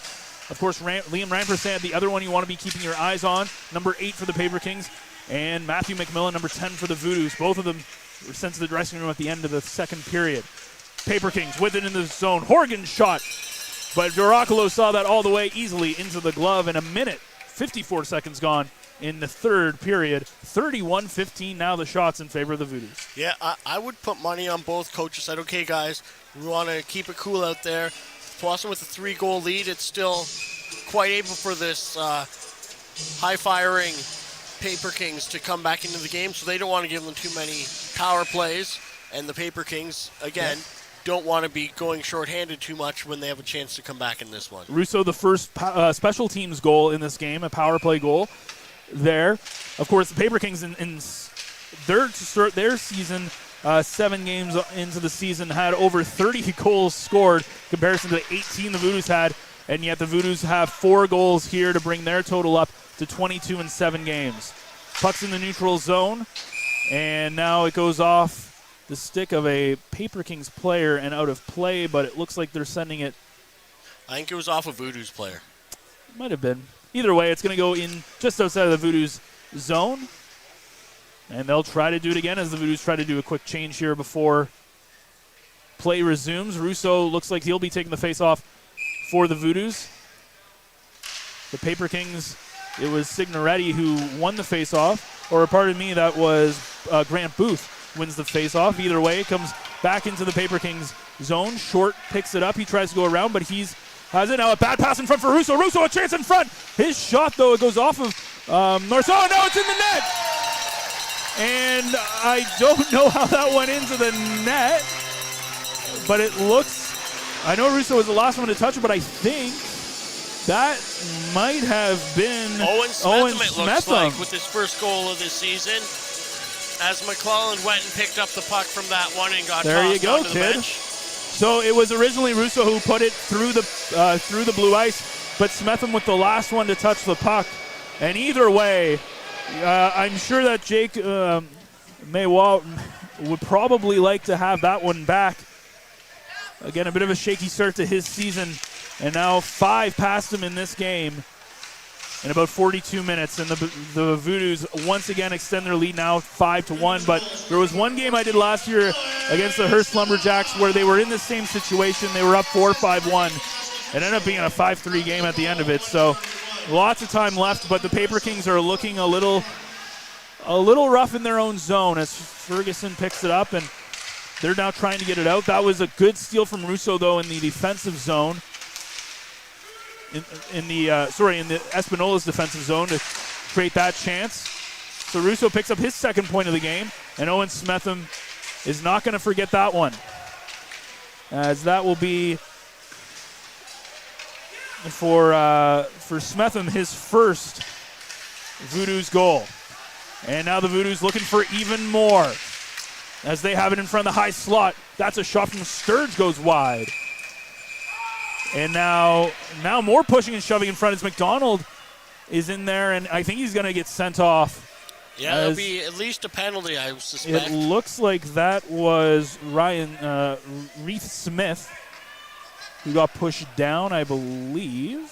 Or that might have actually been McCarthy. Yeah, it looks like it was McCarthy that looked like a 25, but a rough cross check, and so it looks like McDonald for the second time in this game going off for 2 minutes or less. Again, already 5-1 Voodoos. 33 shots against Jake Marois. Comes into this game 2-0 with a 4.9 goals against average, 873 save percentage. Save percentage might still not be too bad, but the goals against are going to take a bit of a hit. Yeah, and I think of those two options we discussed being a calm or a rough third period. I think we're in for a bit of a rough third period. We might see a bit of the sandpaper kings, so to speak. It looks like McCarthy also sent off to the box here. It looks like we're going to play some 4-on-4. So we'll have to get the official call on that. Still waiting to hear what the debacle at the end of the second period and if that's updated yet. But we're going to play some 4-on-4 action. As they're going to get not coincidental minors, but enough that both team, the ice is going to be opened up. Here's Lemke. His pass over to Little. Alex Little, his shot. And that's off the stick of Pethick, as he does a good job to block that. Espanola still trying to get something going in the neutral zone. They bring it up. It's a cross check. So McCarthy goes off for slashing. McDonald goes off for cross-checking. So not coincidental minors. Now here's an opportunity in front of Duracolo. And Duracolo didn't give any chance. And now there's going to be a cross-check getting called, I think, against the Voodoos here. As it looks like Alex Little, that is Reese Smetham, brother to goal scorer Owen, going off for 2 minutes for cross-checking. So we're going to have some 4-on-3 action. Yeah, that bodes well for the style of the PaperKings here, but they have some guys who can really move the puck around well in the offensive end. So having that kind of space for especially Signoretti, and I think Horgan, we're going to see some nice play out on this as well. Ferguson, the former Voodoo, is in for the face-off, though. So 4-on-3, a lot of open ice here. The Voodoos find themselves 2 points behind the Hearst Lumberjacks, so a win here tonight would tie them at the top of the standings. So here's a shot on Duracolo. That's stopped and now cleared out by the Voodoos. Of course, Hearst and Powassan found themselves facing off in the playoffs last season, and they're no strangers to each other. As here's Horgan, the player to watch for Espanola, looking to make something happen. If they're going to try to get back in this game, they've got to get something going soon. Signoretti sends it down to his man, Peter Davies. Now Signoretti's shot goes, I believe, off a body in front and out into the corner for Peter Davies. Back to Signoretti at the point. He's got Hogan on the other side. His shot, and it looked like Duracolo wasn't too sure where it was, but it ended up right into his body. And now there's 27 seconds to go in the two penalties earlier on, and a minute 13 to go on the Smetham penalty. Yeah, this is how these next few minutes play out, I think, is going to be a big indicator on how the rest of the game is going to go. If Espanola can get themselves back into the game here, I think we're going to see some high intensity for the rest of the game. If they can, it might become a bit more of a chippier. The chippiness might keep up. Peter Davies with it at the sideboards. It's Espanola winning the face-off. Ferguson back to Horgan. Horgan, his shot. He doesn't get through the bodies in front. And now here's a breakaway opportunity for the Voodoos. Here's Ryan Patrick coming down. He has two men on him. Ferguson, a great defensive play on the back check. Horgan now brings it out. That one's going to go for icing, but it did hit off the stick of Peter Davies, so wasn't picked up by the linesman. There's 1 second left to McDonald and McCarthy's penalties. 47 seconds left to Smetham. And just a note on that, with Hearst leading, the Voodoos now still have a game on Hearst. They played 8 games this year. This is the Voodoos' 7th game, so they would be tied, but the Voodoos would have a game on them. As the faceoff's won by the PaperKings, and now McCarthy back on the ice along with McDonald, though McCarthy goes off for a change to get Siebert out there. And here's Ferguson coming up. Ferguson, his pass over to Booth. And now the puck's loose, and it's cleared out by the Voodoos with 25 seconds to go in the Reese Smetham penalty. I'm sure he's going to have, it's going to be a fun night at his household after his brother scores his first Voodoos goal. And Siebert now, he can't control the puck, but a good defensive play to keep it out. Now here's an opportunity from Booth. Rufa with it. And now the power play is officially over. Back to 5-on-5. Here's a pass from Pethick from the point, but it hits off a body and goes wide. Espanola trying to keep it in. They're fighting for it at the side of the net. As Siebert trying to get it out, and now finally it bounces off a body, comes out. And the PaperKings will just dump it all the way back in. That goes into the glove of Duracolo as he stops it from going into the corner.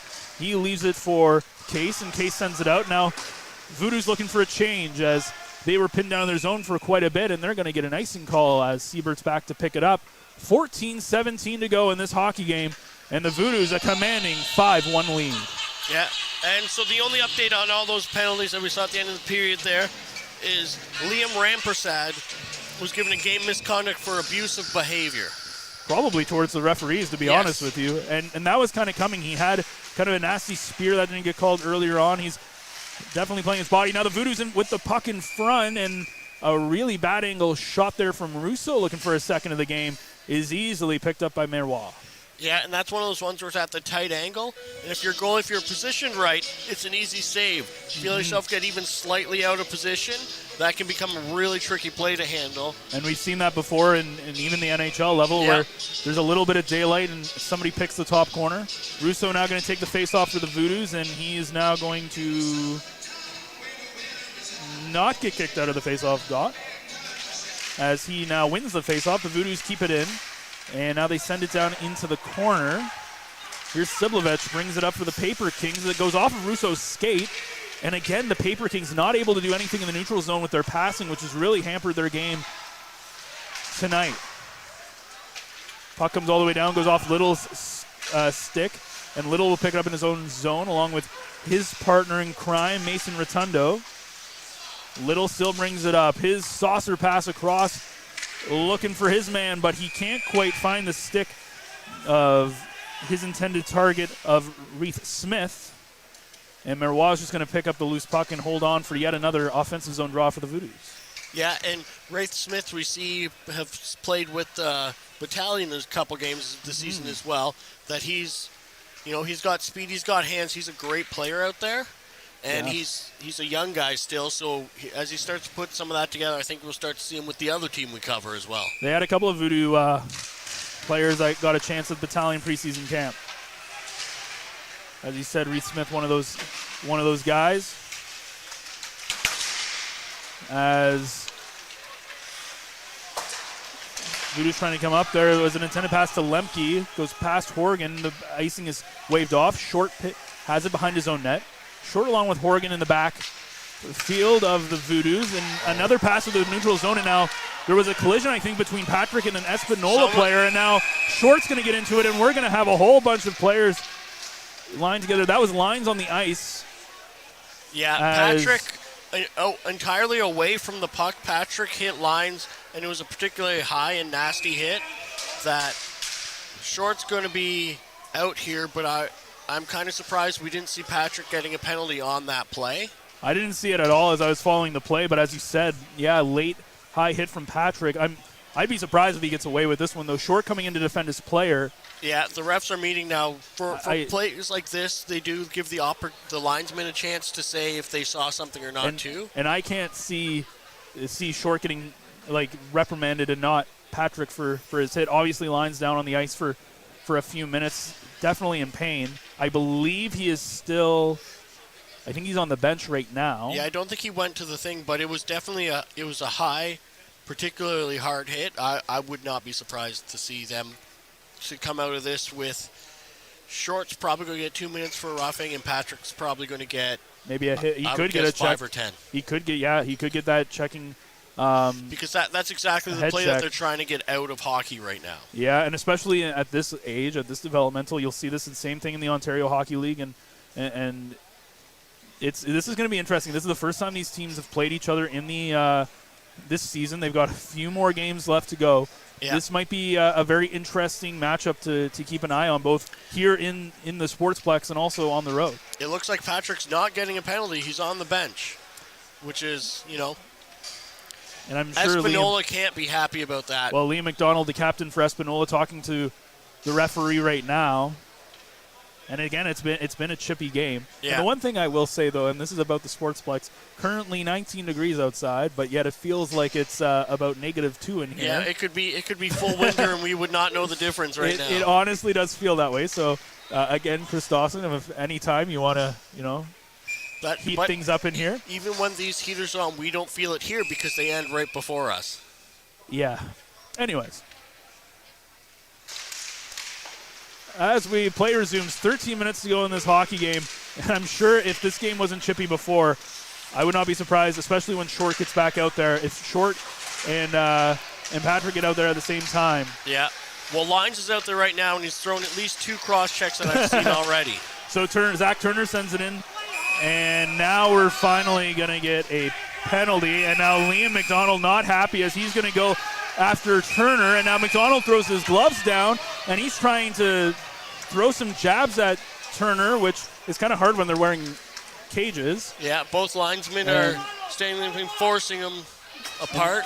And now he takes the helmet off and of throws the Turner. helmet, which is, he's going to be out of this game. Now Turner's talking to Gordon.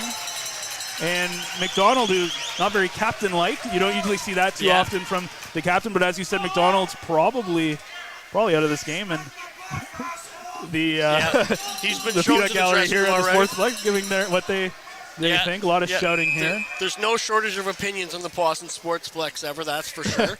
Well, it's very interesting too, kind of in the context of this game, a little bit of a soft call. From what originally what the call was, that's what started the whole thing, right? Yeah. It was the call, and then that's when McDonald got heated up with Turner, and so I think the rest of this game is going to continue looking this way, especially because of that missed call on Patrick. Yeah.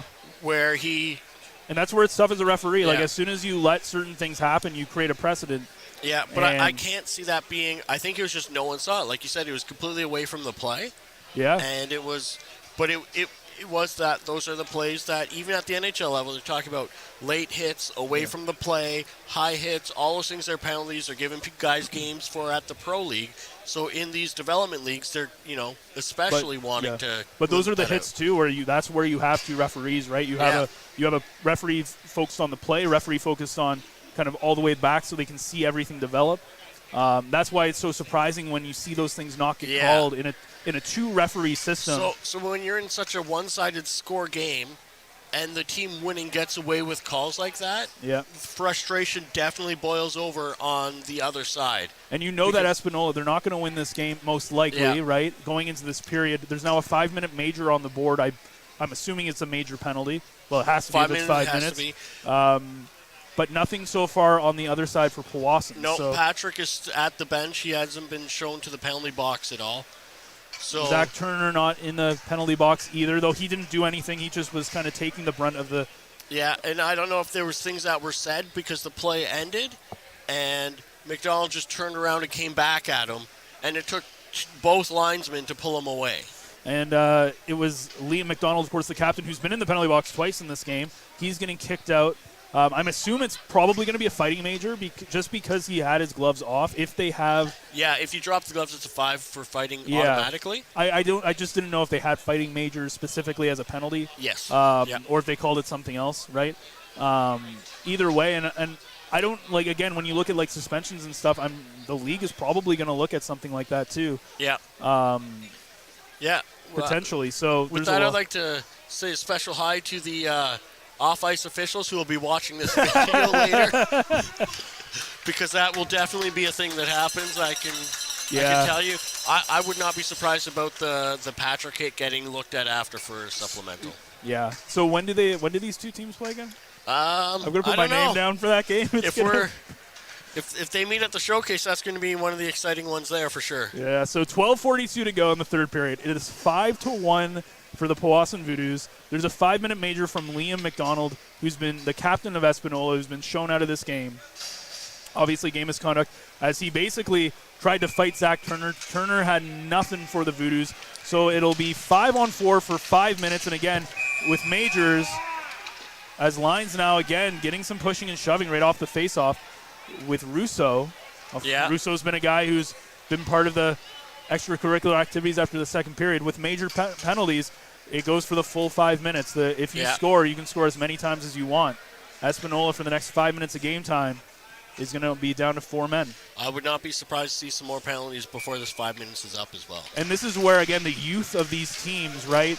It comes out and really shows us. Now Shields gets a little, and now Lyons is going to get sent off. And he's getting kicked out of the game. So Lyons is gone. As he did a little cross-check to Tucker Shields, who Tucker Shields hasn't even been part of this, the extracurriculars in this game either. But he was down after the face-off, and just was the guy that was there. Cross-check to his back of his neck, head area, and they don't want these. So this is the refs now are trying to really take advantage, really kind of send the message. Yeah. Anything's going to get called here, but I can't see Espanola. Oh, it looks like that's not even. That's It's just, I think it's just a misconduct, and they're Yeah. sending him off. But and again, this is where we talk about that youth. And now right off the draw, it's Short who's getting into it with Lemke. I believe Lemke didn't do anything. Yeah, no. But Lemke Short was- immediately drops the glove. Lemke didn't even engage in the fight at all. Short just dropped the gloves and grabbed him. At this point, are there going to be any Espanola players left I don't know. to This play might in be, this hockey game? This is getting a bit ridiculous, and this is a situation where is. the coach needs to kind of get control of his bench a little bit and say, It doesn't, and here's the thing, though. It's like, at the end of the day, there's no reason for this to happen at this point. Like, it just, and again, we talk about the we talk about the inexperience of these guys, and you have to remember these are teenagers. They have a lot of passion, a lot of energy, and this is what happens in these scrappy games. And you got to put a little bit of the onus on the referees because they allowed this stuff to happen. and just early in this game, we see the Espanola coach yelling over at Peter Goulet on the Powassan bench, and so I'm not exactly sure what's going on there. Can't hear it, but there's some. We can hear the going Powassan on there, fans. and the Powassan opinion. fans have their opinions as usual, and. So this game probably will go till about 11 o'clock tonight, Ben? Yeah, we're going to be here for a while for this last 12 and a half minutes. It's going to take a lot longer. And now, not too sure what's happening. Everybody's going back to the bench now. It looks like a timeout is being called. Not sure who called it. It looked like Powassan called their guys There's now over. 7 minutes. So there's now a 7-minute penalty on the Espanola side. Yeah, I'm guessing that's that 2 and a There's- 5 for the fight. So now Espanola has 4-minute major, a Well, 7-minute. a 5-minute major with 4 Sorry, minutes and some yes, left, yeah. 4 minutes left. 7 minutes on the clock. So they're going to be down to 5-on-3. This is going to get, this is obviously already super ugly. This is going to get even uglier fast. Yeah, I can't see this game improving too much as it goes on. And poor Dan DeRoccolo's over there just minding his own business. Yep. And I'm sure out of all the people, but at that point, when you look at the Short one, it kind of came out of nowhere. Like, Lemke's not really part of this stuff either. But it's not about the individual guys at this I point. know. It's about Short taking out his frustration, right? And that's what happens is the one team sees we're getting hammered and they're taking cheap shots at us and they're not getting called, so we're going to stand up for ourselves, right? And that's the unfortunate bit of missed calls like that where Powassan, got away with one, and while they were already up 5-1. And Short was the one who came to the defense of Lyons. Lyons has already been kicked out of the game. Short, I believe, has been kicked out of the game. I believe so. I can't tell from. I didn't see him physically leave. Yeah. I saw Lyons leave. I didn't see Short leave. I'm assuming he left. There's 2 PaperKings players I think there's 3 PaperKings players in the bench. I think only 2 of them are in the box, and one of them's in the. Because the penalty boxes are right beside the benches, it looks like he's actually still in the bench and just sitting on the wall. So for the next 4-ish minutes, it'll be 5-on-3. Then 3 minutes after that will be 5-on-4. And again, that's because they were majors. They don't come off the board. So Tucker Shields now. Again, an opportunity. They're already up 5-1 for the Voodoos. This can get really messy really quickly. I'm sure Courtney's not going to be happy that he missed this game. No. More pushing and shoving, more stuff after it. Now there's a cross check on Russo. Yeah, Russo was there and made a play for what looked like it was going to be a rebound, but ended up hitting the goalie when he had the puck. I think that is Grigerton, I believe. And at some point first of all, there's not a lot of room in these penalty boxes. There's but again, yeah, this is going to be a long 12 minutes and 12 seconds. Yeah. Yeah, about 5 minutes ago, you said it's going to be a long 12 minutes and 30 seconds, and I think that kind of proves your point. They almost need that running clock that just constantly runs like back in House League. The mercy rule clock. So the puck is dropped again. Puck over McClellan. He fans on his shot. And McClellan has it at the point for the Voodoos. So it comes back to the point. There's Thompson. He sends it over to Patrick. Back to Thompson. Patrick, who was part of that hit, didn't really get part of the extracurriculars either, so I'm sure at some point he'll probably Espanola will probably do something to him at some point. As here's Thompson, his shot in Marois.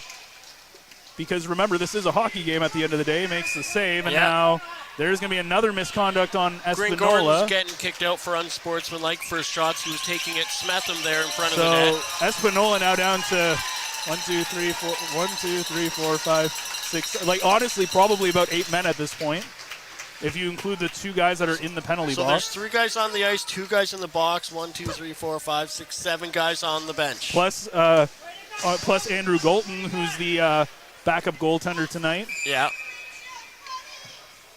There's almost more coaching staff on the Espanola bench than players at this point. There's actually been about 4 players. There's been 4 players kicked out of this game so far. But Espanola a chance. Shot stopped by DeRoccolo.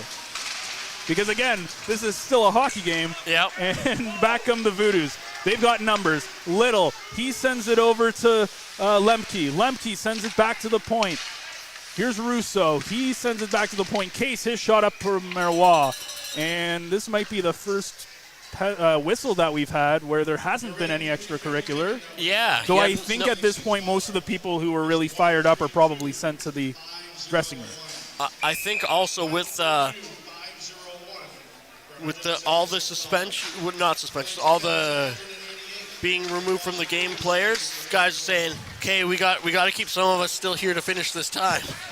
I wonder what would happen if you didn't have enough players. I guess you just play with who you have available. I think at some point they call the game. And there's a shot from Case, because once again we're playing a hockey game here with 11 minutes to go, and took us about, again, 10 minutes. Now here's a chance, a breakaway for Lemke. Lemke shoots, stopped by Marois, and that's going to be covered up for yet another whistle. So there's just over 3. We can't really see exactly how much time's left because of the way the Sportsplex is, but there's just over 3 minutes left in the original major penalty. There's 5 and change left in the second penalty, so 39-18 in favor of the Shots. Yeah. It's going to be Chase Thompson taking the face-off, and he loses it for the Voodoos. Picked up behind by Powassan. They try to send it back out to the front of the net. That's Reese Smetham. Now over to McCarthy. His shot right into the glove of Jake Marois, and he hangs on for another save. And he's making his money tonight. Yeah, he's not been the problem for them. But he has had a couple of shots though on the Voodoo players, and it's been one of the, again, the Voodoos they're not victimless here. They've had their chances, and now a tip shot there from Patrick goes and is covered up again. They're not necessarily the victims in the sense that they've had their fair shots of roughness, but once it kind of got out of control, they've smartly, and you've got to give a lot of credit to Peter Goulet and his team, they have very smartly just haven't reciprocated. They've not engaged back. Ever since the Liam McDonald and Zach Turner did nothing, and they've allowed the PaperKings to put themselves in this own hole, which is very smart, and I think that kind of shows some of the maturity that this group has. As this is almost a time, too, where you can tell where both these teams are trying to just kill off the clock with 10 minutes to go. Here's Reese Smetham comes up. Smetham, he's got McCarthy with him. Smetham still takes it. His shot, he goes wide. And it's sent back out, but it's Parker McClellan who picks it up. McCarthy brings it up the other side. Again, still 5-on-3 with all these majors that have been handed out. There's an opportunity trying to go out in front to Patrick, but he misses. And Patrick now has it behind the net. He's also there with Smetham. It comes back to Thompson. Thompson over to McClellan.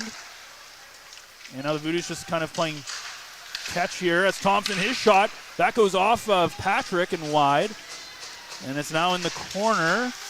And steps out. Reese Smetham keeps it in. And now Ferguson sends it all the way out and finally out as the Voodoos are in the middle of a change and they're trying to not get called for too many men.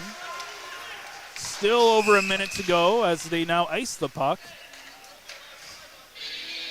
As 9:13 to go and just over a minute to go in that original 5-minute major to Liam McDonald. Yeah, and I think smartly the Powassan Voodoos have, not that they've taken the gas off, but they're not crashing the net on this. They have a 5-on-3 for a good amount of time.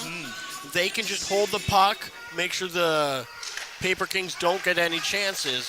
By the time these penalties are over, we'll be down to 5 minutes. And it just shows you how strong of a team the Powassan Voodoos are this year. But here's a bad giveaway. Signoretti, a chance. His shot stopped by Duracolo. And now Duracolo is trying to give it to his teammate, but Signoretti was right there, so he'll just wisely hang on.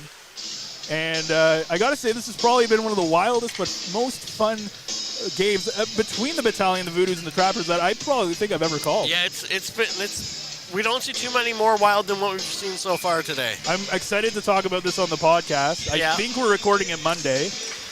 So I just find it funny how the one game that Courtney misses is like the smackdown. I'm sure he's probably kicking himself there as Rousseau over to Lemke, but he can't get a good shot off. And back come the PaperKings. They've only got 3 players again. Signoretti again takes it all away himself. Easy save from Duracolo, who will say thank you very much to put up his save percentage, as Lemke now is offside, and that'll be that. And to be honest with you, the one person I'm surprised that hasn't done anything is Peter Davey, he's been in the box a couple times. Yeah.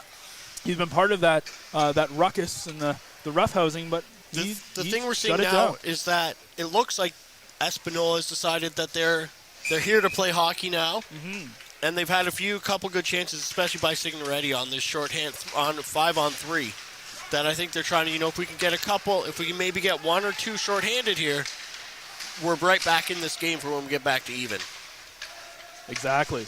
They still have just over 2 minutes until they are back to 5-on-5. Under a minute now before they're on 5-on-4. Though they do, I believe, have to wait until the next whistle before the player can get out of the box. As now it's brought up with speed with that was McCarthy. Sent all the way back down the other side. Duracolo comes way out of his net again. There's no trapezoid in this league, so he comes all the way into the corner to play it. And now Espanola will just dive it in. Duracolo has to make a pad save, as he's looked very calm and collected, just like he did last year. And now a bad pass from Reese Smitham will go all the way down for icing. He couldn't find Ryan Patrick on the other side. The major penalty is now over officially, so we're back to 5-on-4 for another 2 minutes and a bit. 7:38 to go, 43-21 the shots. Looks like it's 2 minutes and 5 seconds left on the clock for that play. Well, it'll be Patrick versus Signoretti. We've seen a lot of Signoretti. I mean, they don't have a lot of options now, especially when they go 5-on-5. They're basically playing with 2 lines at this point, since they've had probably a third of their team kicked off for misconducts. As now here's a puck out in front. Booth almost had a great chance. And now if you're Powassan, really the thing out of more is you just don't want to give up a goal and let Duracolo down. As now Smetham's going to come with a burst of speed. He's got Thompson with him. Here's Smetham. Smetham gets his pocket picked, but it's picked up by McCarthy. And a huge hit on McCarthy. It was clean. And now McCarthy, they kind of get taught up, and now Ruda with a bit of a late shove, but a clean hit nonetheless. And Booth now sends it around. Ruda playing there with Shields, and Shields was almost put in a precarious spot. And Rufus there's out there. He's throwing might the be body. The next one to go, because he's had some hits and then after some late cross checks and now as well. Marois slashes the stick out of the hands of Alex Little, and now a big hit by Lemke again. A clean hit on Ferguson, but a big one nonetheless. The puck is now in the Voodoo zone. They bring it up the other way. Little, he's got a couple guys with him. Little trying to get around Pethick. Little still has it down in the corner. Now it's brought to the point. Here's Alex Case with a shot. Stopped by Marois. Case keeps it in, keeps it on side as he leaps to grab it. And the PaperKings looking to break out on the other way. And Peter Davey sends it in and goes high off the glass. A bad bounce almost gives Peter Davey a great chance. With under 6 minutes to go, just the tail end of the penalty here as Reese Smetham sends in an easy shot. Marois, who wasn't looking to hang on to that, I don't think. It's a pretty quick whistle, and 5:48 to go, and under a minute left in the 7-minute, 5-minute plus 2. And the whole debacle is finally almost over. Yeah, we're down to almost 5 minutes left here. Do we have our mid-period break yet? We have not. But we have music playing. All right, because it's on a penalty. Right. Yeah. So I don't know if there's never has. we might have a very late mid-period break. Here's a shot. That one's blockered aside by Marois. Now here's a break opportunity here from the PaperKings. An opportunity, Saucier with a shot. It's stopped by Duraclo on the pad. Nicolas Saucier, he's got the lone goal for the PaperKings to open up the scoring in this hockey game. But the PaperKings have done nothing since. It's been all Voodoos, scoring 5 unanswered goals, 1 in the first period, 4 in the second period. They've spent more than half of this period on the power play. The PaperKings have lost about a third of their roster to misconducts and fighting, as this has been probably the chippiest game I think you'll ever see. As here's Thompson. His shot is blocked by Spencer Horgan, who has not been part of the festivities. And now it's stolen in the offensive zone and by Dubois, and the puck behind the net. Horgan trying to bring it back the other way, and you're starting to see some PaperKings players who haven't had a lot of ice time because there's just not options. There's not options. One of those guys is Kyle Den Oden, who I have not called his name at all in this game, but I did see him. He has been out there a fair amount. He's just been away from the puck a lot. And so that was a name that I noticed. A lot of slamming going on the far bench. Yeah. And I'm very curious to see coach's comments or to see what the reaction to this game will be. And I wonder what the chances are that we could get a couple of these guys on the podcast and get them to spill the beans. Yeah. I don't know if that's going to happen, but as they're dumped into the PaperKings zone, this game pretty much all but over with 4.5 to go, 5-1 Voodoos. But here come the PaperKings with some late life. Shot goes wide.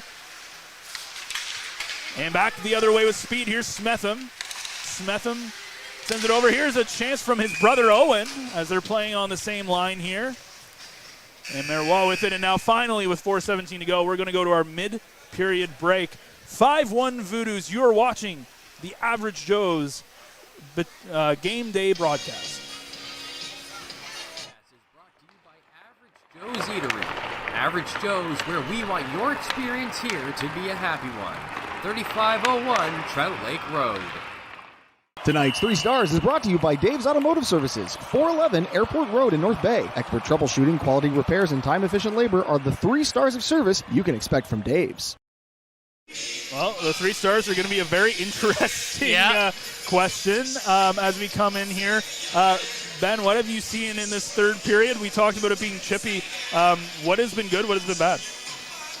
You know, there's been a bunch of plays, and it's from players on both sides of the ice, but a lot of it's been from the PaperKings, where it's just you don't want to see that in hockey. We don't, we're here to watch a hockey game. We're not here for Royal Rumble. I mean, I know the fans love it and love to see it, but and you got to give some credit to the refs. And I know that I talked about how they kind of let this happen a little bit by not being as aggressive with some of their calls and letting some of this happen. But they did kind of say, hey, enough is enough, and they started sending people off. And a great job from the Voodoos to just say, hey, we're not going to engage in any of this. Yeah. Yeah, once the ref said enough is enough, they kind of said, okay, we're done then. And I'm sure a veteran like Peter Goulet is the bench boss of the Voodoos. I'm sure he had some words of wisdom for his team. And I think that also shows the respect the Voodoos have for the coach to not let their emotions run rampant, as it's Espanola has it in their own zone. They're trying to get something down. We're back to 5-on-5, by the way, after playing about 8 minutes or so, as there's a huge parade of players on either side of the ice here in street clothes, as Booth steals it. Booth with a chance shot, tries to go high blocker side, but misses. Duraclo again, 23 shots, 22 saves. Outside of that opening goal by Nicolas Saucier. Saucier, sorry, thank you. That's it. That's all he's really had to deal with.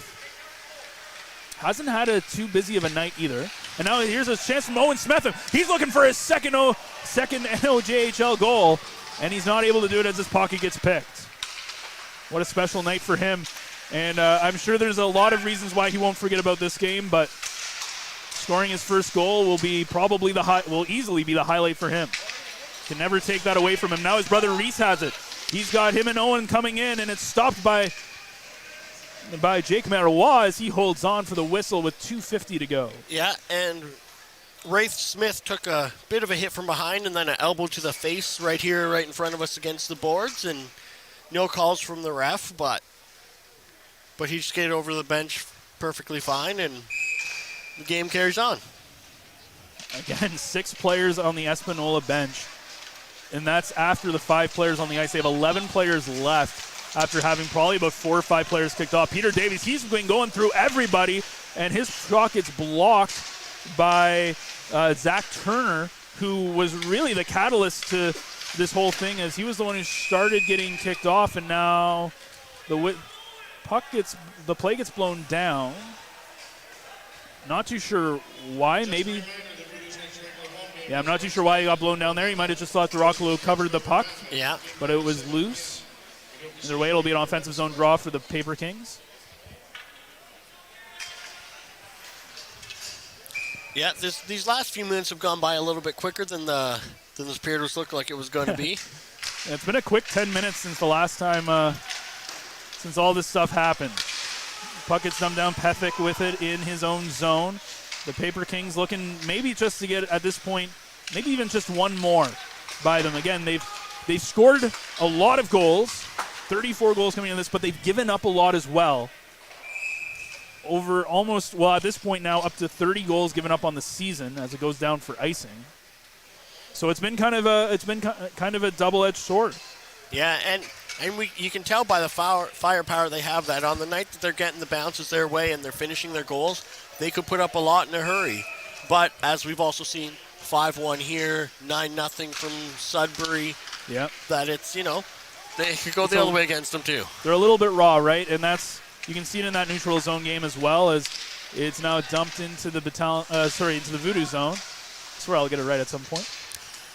As shot goes wide by the PaperKings, comes all the way out, and Rufa, who's managed to stay in this game despite being a little bit aggressive, as Horgan comes in. Now here's an opportunity as the PaperKings almost get a great chance to score there. That was Zancino. That was Zancino, as you said. Voodoos have it behind their own zone, minute 30 to go. Zach Turner looking to get broken out, but Horgan's there to steal that pass attempt. Case has it. He sends it all the way around the boards, but nobody's there to get it, so Rufa will pick it up for Espanola. Espanola just carrying it in the neutral zone. Grant Booth brings it in. Booth sends it all. He's got Cecino with him. Booth's shot goes off the outside of the post, so no danger there. And now Case will just try to hit it off. A minute to go. You know that at least the Voodoos are just trying to get to the end of this game. I feel like both teams are at that at this point. Just dumped in, and again, the PaperKings keeping it in. There's a net guard that's laying on the ice, and now it's dumped all the way down, and this will be an icing call. So that attempted line change from the Voodoos will be unsuccessful, as they'll be sent back out. 45 seconds to go. Yeah. And so this last little bit, we've seen a whole lot of nothing for the last little bit, which I mean is kind of after what we saw earlier in this. In this period, I think that's sort of what both the teams kind of want, is like, let's just get this game over with and get out of here. Shot attempt by Ferguson as he falls over. Doesn't get through, and now it's sent all the way back for another icing call. 35 seconds to go. Icings have been a very common occurrence in this game, but the Voodoos really have dominated this game pretty much from the time that Chase Thompson tied it about a minute or two right after the goal from Saucier. And it was in terms of play, it was pretty even, but even shots on net were quite one-sided after that. And, it's just gone further and further. 49 shots, just one shy of 50 on Marois. As McClellan has it, he sends it down. And that shot goes in, 15 seconds to go. Sends it back. Here's Pethick. Pethick sends it in. And now the Voodoos will just clear right off Marois. He sends it up to Saucier. Shots there for him. That will be it. There you go. The clear 50. And the Voodoos are going to walk away with a very decisive 5-1 victory. They dominated pretty much from the time near the second half of the second period, where they put up 3 goals in the span of a few minutes. and they come away with a 5-1 victory, 50-24 the shots. Ben, what more can you say about this one? Had a little bit of everything. Yeah. I don't know if there's much. So, we had so much time to fill in there with things. I don't know if there's much more to say about it. There was some drama, some goal scoring, but at the end of the day, that was it. All right, as there's the salute to the crowd. Very animated crowd, obviously, and a lot to shout about, a lot to cheer about, and they're going to go home happy. So let's start off with the 3 stars of the game. Oh, man. I'm unprepared here. Here we go. Tonight's 3 stars is brought to you by Dave's Automotive Services, 411 Airport Road in North Bay. Expert troubleshooting, quality repairs, and time-efficient labor are the 3 stars of service you can expect from Dave's. All right, so for the 3 stars, what are we going to do for the 3rd star? The 3rd stars from your Powassan Voodoos, number 20, Cameron Lemke. So Cameron Lemke with the 3rd star. Player of the game, look at us. Picked Player one to of the watch, stars yep. before. He had an assist in this game. Number 8, Justin Russo. So Justin Russo with the big power play goal that made it 4-1. And the 1st star from your Voodoos, number 19, Reese Smith. Well, Smetham with the goal in there. I thought they were going to give it to Owen, potentially, for his first Voodoos goal, but either way, pretty solid 3 stars. But that would be the one thing, is maybe give Owen a chance. Yeah, so, and then for our player of the game, we're going to go with Matthew McMillan for 3 points on the game.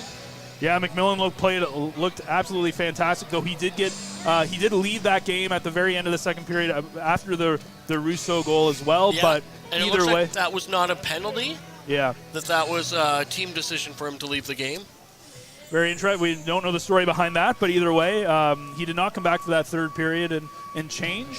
Yeah. But at the end of the day, still, when he was on the ice, he looked very solid. Super effective for the team out there today. But yeah, so that was a crazy game that we saw tonight. Well, either way, is there anything else you want to kind of wrap up or say about this? I don't know, man. I don't know if there's anything really more we can say. Yeah, so I don't know. The McDonald's player of the game is Matthew McMillan. The other thing is, this week coming up on Tuesday and Wednesday is the NOJHL Showcase and you'll in be there, Sudbury. I believe. I will be there. Harrison from the Garrison will be there. Mike Brown, our Mike Brown cameraman, will be there to celebrate his birthday in style. Happy birthday, Mike. And Courtney will be there as well. Courtney will be there with us as well. And we're going to have some great social media content. We're going to have coverage of the games. If you're a person who likes to watch good hockey and you're at all in the Sudbury area, or you can be there, make yourself be there. It's going to be a great time. And what time does it run at? I don't know, Ben. Oh, okay. It starts early in the morning and goes to late at night. Well, I don't know what early in the morning is for you. For me, it's like at 1 a.m., 1 p.m.? I think it starts around, I think the first game's around 10. All right, and that's good. For their next after-action report, by the way, for the next battalion home game will be Thanksgiving, which will be Monday. Will be Monday of Thanksgiving at 2 p.m. The next Voodoos home game will be Tuesday, October 3rd. That's at the Showcase. And their next home game from there is Wednesday, October 11th, when they take on the French River Rapids. So a little bit of space in between the next couple of broadcasts that we'll have in store for you as well. Yeah, and if you can't make it to the Showcase, we will be broadcasting it on Flow Hockey, and I believe we'll be on YouTube as well. I don't know for sure.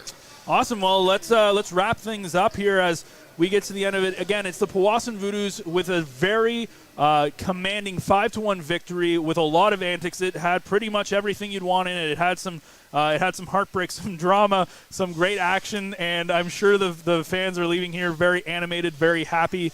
But at the end of the day, we just want to thank you very much for joining us. Harrison Clement out there for socials, for Ben Long doing color, Mike Brown on the camera. I'm Ben Sargent saying have yourself a great day. You've been watching the Average Joe's Frontline Game Day broadcast.